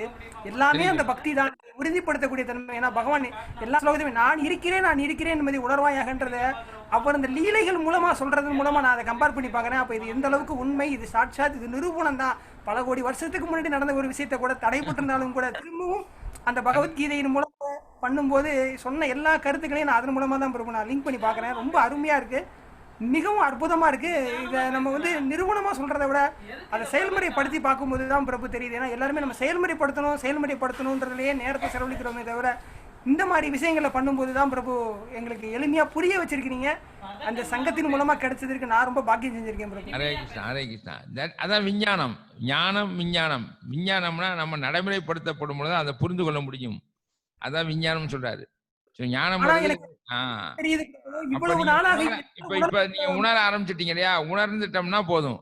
அப்ப நம்ம எப்ப உணர்றோமோ, பகவானை பத்தி தெரிஞ்சுக்கிறோமோ, அப்ப வந்து நம்ம முழு கான்பிடன்ஸ் உறுதியோட நம்ம கிருஷ்ணருக்கு சேவையில நம்ம ஈடுபடலாம். ஸோ அந்த உணர்வு நமக்கு வரணும். அதனால பிரபா சொல்றாரு கிருஷ்ண கான்சியஸ்னஸ்னாரு. கிருஷ்ண கான்சியஸ், கிருஷ்ண உணர்வு எனக்குள்ள எப்படி நடந்தது அப்படின்றத ஒரு அற்புதமா தான் பிரபு நான் உணர்றேன். இதனால் வரைக்கும் நான் இந்த மாதிரிக்கான ஒரு நினைவுகள் எனக்கு ஏற்பட்டதே இல்லை. ஆனா இந்த ஒரு 45 நாளா இந்த பகவத்கீதையை படிச்சுட்டு இந்த கதைகள் எல்லாம் கேட்கும்போது அது எனக்கு அப்படியே கண் கூட தெரியுது. ஒவ்வொரு வரிகளும் கூட எனக்கு ஞாபகம் கூட கிடையாதுன்னா கூட அவர் சொன்ன விஷயங்கள் அது அப்படியே ஆழமா பதியுது பிரபு. அது நான் ரொம்ப உணர்றேன், நல்லாவே உணர்றேன் பிரபு. ஹரே கிருஷ்ணா. Thank you thank you. ஹரே கிருஷ்ணா. ஹரே கிருஷ்ணா. மாதாஜி விஜயா ஜம்பாவதி தேவிதாசி. ஹரே கிருஷ்ணா பிரபு. தண்டத் பிரணாம். ஹரே கிருஷ்ணா. தண்டத் பிரணாம் பிரபு. இது வரைக்கும் நடந்த கிளாஸஸோட ரெக்கார்டிங்ஸ் எதுல இருந்து எடுக்கலாம் பிரபு? Facebook ISKCON Tiruppalai. ஓகே பிரபு. ஓகே. இஸ்கான் திருப்பாலை ஃபேஸ்புக்ல போட்டுருக்கோம். ஃபேஸ்புக் எல்லா இதுலயும் அதுல போட்டிருக்கோம். இஸ்கான் திருப்பாலை ஃபேஸ்புக்ல போட்டீங்கன்னா எடுத்தீங்கன்னா அதுல எல்லாம் வந்துடும். எல்லாரும் ஓகே பிரபு. Okay Prabhu. Hare Krishna Prabhu. Thank you.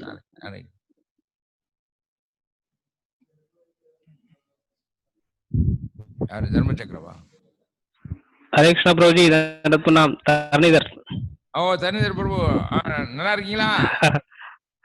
நல்லா இருக்கு பிரபுஜி. ஹரே கிருஷ்ணா. நல்லா இருக்கீங்களா? நீங்க எல்லாம் துபாயில இருக்கீங்க, நாங்களாம் இந்தியால இருக்கோம். ஹரே கிருஷ்ணா பிரபுஜி. ஹரே கிருஷ்ணா. கேட்டேன், ரொம்ப இதா இருக்கும் பொழுதோட பிரபுடைய கிளாஸ் ஒரு வாய்ப்பு.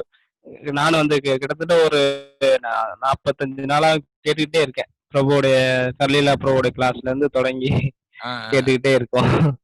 இன்னைக்கு ரொம்ப அருமையா இருந்துச்சு. வசீதர் பிரபுடைய கிருஷ்ணலீலா கதை நல்லா இருந்துச்சு. பிரபுடைய கிளாஸும் சைத்தன்ய கோபிநாத் பிரபுடைய கிளாஸும் ரொம்ப அருமையா இருந்துச்சு. பிரபு எப்போதுமே பேசக்கூடிய அந்த எளிமையான ஒரு தமிழ்ல ரொம்ப அருமையா கிளாஸ் கொடுத்தாங்க. நம்ம ரொம்ப விஷயங்களை தெரிஞ்சுக்கிட்டான். மனசை எப்படி கட்டுப்படுத்துறது, மனசுனால எப்படி மனதளவுல கிருஷ்ணாவுக்கு சேவை பண்றது, அதெல்லாம் இன்னைக்கு பிரபு ரொம்ப அருமையா விளக்கம் கொடுத்தாங்க. அதை நாங்க வாழ்க்கையில நடைபெறுத்துறோம். நீங்க உங்களுடைய கிளாஸும் கேட்டேன். நீங்களும் கொஞ்ச நேரம் கொடுத்தீங்க. இடையில ஆரத்தி இருந்து போயிட்டு இப்ப மறுபடியும் திரும்பி வந்தேன். ரொம்ப அருமையா நீங்களும் அந்த மனசை பத்தி ரொம்ப சுருக்கமா ரொம்ப ஆழமா சொன்னீங்க. ரொம்ப அருமையா இருந்தது ப்ரோ. இன்றைய நாள் வந்து ஒரு கிருஷ்ணனுடைய சேவையில ஒரு பக்தி சேவையில அமைஞ்சது ரொம்ப சந்தோஷமா இருக்கு. ஹரே கிருஷ்ணா, ஹரே கிருஷ்ணா. இல்ல ஹரே கிருஷ்ணா. குருமராஜ் கருணை அவ்வளவுதான். ஹரே கிருஷ்ணா, தேங்க்யூ. ஹரே கிருஷ்ணா கிருஷ்ணா கிருஷ்ணா ஹரே ஹரே, ஹரே ராம ராம ராம ஹரே. வாஞ்சா கல்பதர்பஜ கிருபா சிந்து யாவச்ச பட்டானாம் பாவனப்யோ வைஷ்ணவ. ஜாய் ஆனந்த கூடி வைஷ்ணவ பக்த की जय.